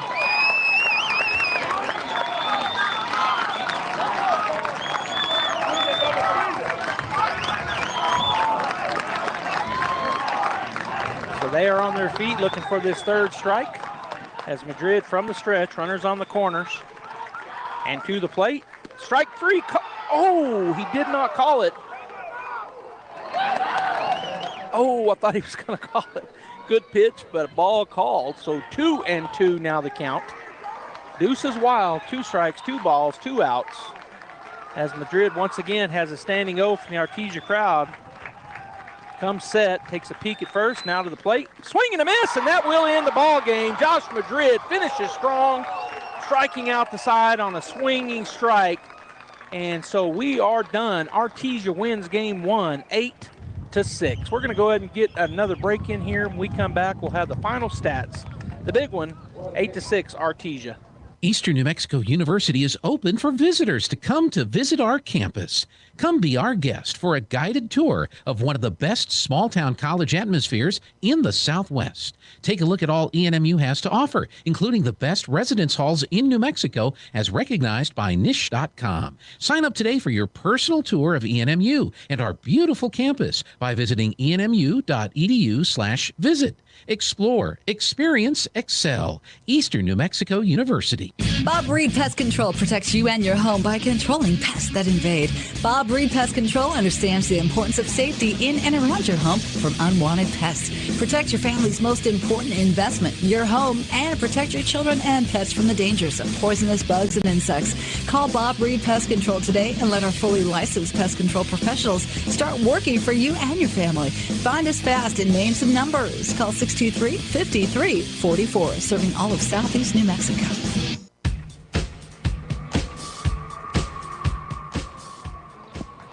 All right, welcome back here to the postgame show as Artesia wins 8-6 our final for the Goddard Rockets. Pitching-wise, saw 4 pitchers. Dustin Hardwick will take the loss here in game 1. He ended up throwing 69 pitches, 41 for strikes, 28 balls, had a 12.0 ERA, gave up 4 earned runs, had 3 strikeouts, 2 of them looking and 1 swinging, gave up 6 hits and 3 base on balls. Also pitching was Caleb Seeley. He pitched 1 inning, and his ERA 27 as he gave up 3 runs. Tyler Conrad came in and pitched looking for the innings, 1 inning as well. He had an ERA of 0 as he gave up no earned runs on his outing in 1 inning. And then Fields Boston finished the ball game, also giving up no runs in 1 inning pitched. Batting for the Goddard Rockets went like this. Ryan Alsop was 0 for 4. Jonathan Silva was 1 for 3 with 1 RBI. Cinco Holloway, I'm sorry, let me find, let's see, Kobe Eldridge was 1 for 3. Cinco Holloway 1 for 3 with 1 walk. Luke Fulkerson was 2 for 4 with 2 walks. I'm sorry, he was 0 for 2 with 2 walks. Michael Matheson was 2 for 4. Fields Boston was 4 for 4 with 4 RBIs. So he had those 3 RBIs and made it interesting there in the top of the 7th inning as he hit that double in the gap and all 3 runs on bases loaded with 2 outs score. And so Boston had a great night at the plate, going 4 for 4 with 3 singles and a double and 4 RBIs. Lucas Wright was 2 for 4. Ross Stokes ended up 1 for 3 with a base on balls, and that rounded out the batting for the Goddard Rockets. For our Artesia Bulldogs, the winning pitcher who pitched a complete game, Josh Madrid, threw 113 pitches to get there, gave up 6 runs, had an ERA of 7.71. 6 of those, all 6 of those runs earned.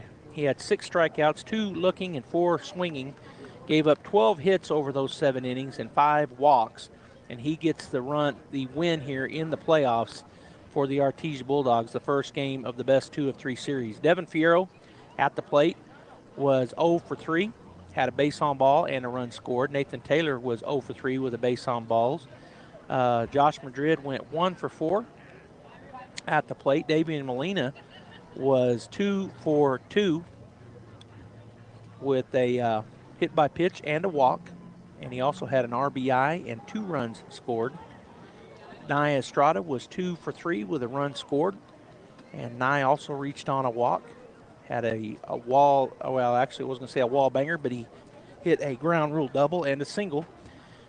Garrett Fisher, he was 1 for 3, but that one was a big one as it was a home run. He also had a sacrifice fly, so he had 3 RBIs, plus one of them being the home run. It was 2 of those RBIs. Cody Johnson went 1 for 3 with an RBI. Julian Rodriguez was 2 for 3 with a run scored and an RBI. He had the wall banger that went off for a triple. And Cody Watson was 0 for 3, and that rounds out the batting for the Artesia Bulldogs. So the Artesia Bulldogs win game 1. We've got game 2 coming up right here on KSVP Radio and KSVPTV.com at 11 in the morning. Now the girls play just across the street at the Mac Chase at 10 o'clock for basically the play-in game. They're taking on the 16 seed as our Artesia Lady Bulldogs draw the 1 seed in the tournament. And so I call it a playing game because they're just playing at home just like this, but they play one game, and then they move on to the double elimination tournament next weekend. So in the morning at 10, we will be live streaming and on the radio with the Artesia Lady Bulldogs as they host Kirtland Central. And then the game here at Brainard Park will start at 11. If the girls' game is done, then it'll be on the radio, but if the girls' game is not done, then it'll be online at ksvptv.com, where you can watch it and listen to it. And then as soon as the girls' game is over there, it'll be both on the radio and online. So on behalf of all of our guys working tonight, Gene Dow was on one of the cameras. Jeff Curtis was on one of the cameras. Doing the directing was Andy Singleton. This is Joby Hodling saying thank you for tuning in, and we'll see you in the morning at 10 o'clock. Come out to the Mac Chase if you're in or around Artesia, but if you're not, you can tune in and watch and listen to the ball game. Again, Bulldogs win 8-6 our final. See you tomorrow morning. Guy Chevrolet Company in Artesia is your one stop for all your automotive needs. From GM certified service and parts, body and paint repairs, to a great lineup of new Chevrolet, Buick, and GMC models, along with our hand-picked selection of new-to-you cars, trucks, and SUVs, we've got you covered. We invite you to come see us today for excellent customer service and the hassle-free buying experience you deserve. You'll find us right here on the corner of 1st and Main in Artesia, where we've sat proudly for almost 97 years, or at guychevy.com. Please pardon our dust as we move into our new facility at Artesia Animal Clinic. We've begun the process of moving into our new facility, which features more exam rooms, expanded surgery and treatment rooms, lab, x-ray, and larger kennels. We're so excited to be moving into our new facility, and we look forward to being better able to help care for your pets. Artesia Animal Clinic, now moving into our new clinic in the same location, 110 West Mahone, just north of Artesia Ford Sales.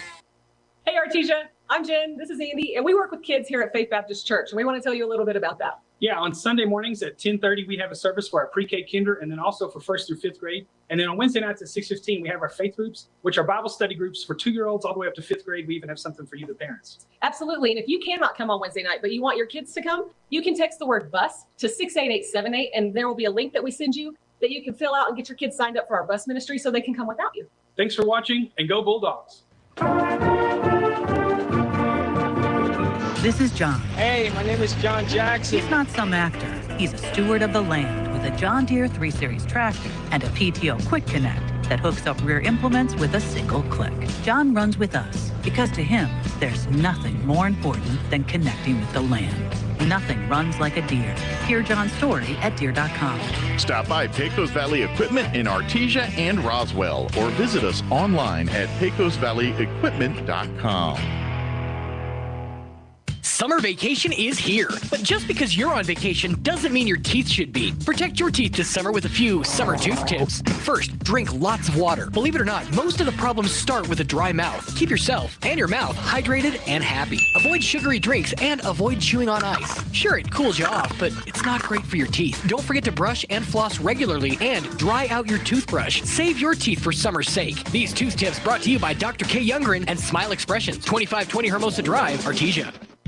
When I was young, I thought I had forever to prepare for retirement. But as the years went by, retirement got closer and closer. Well, I wish I'd have started saving 10 years earlier. How you spend your retirement depends on what you do now while you're still working. We've helped a lot of area seniors prepare for retirement. Stop in and see us about saving for yours. Western Bank of Artesia. We're big on you. Member FDIC.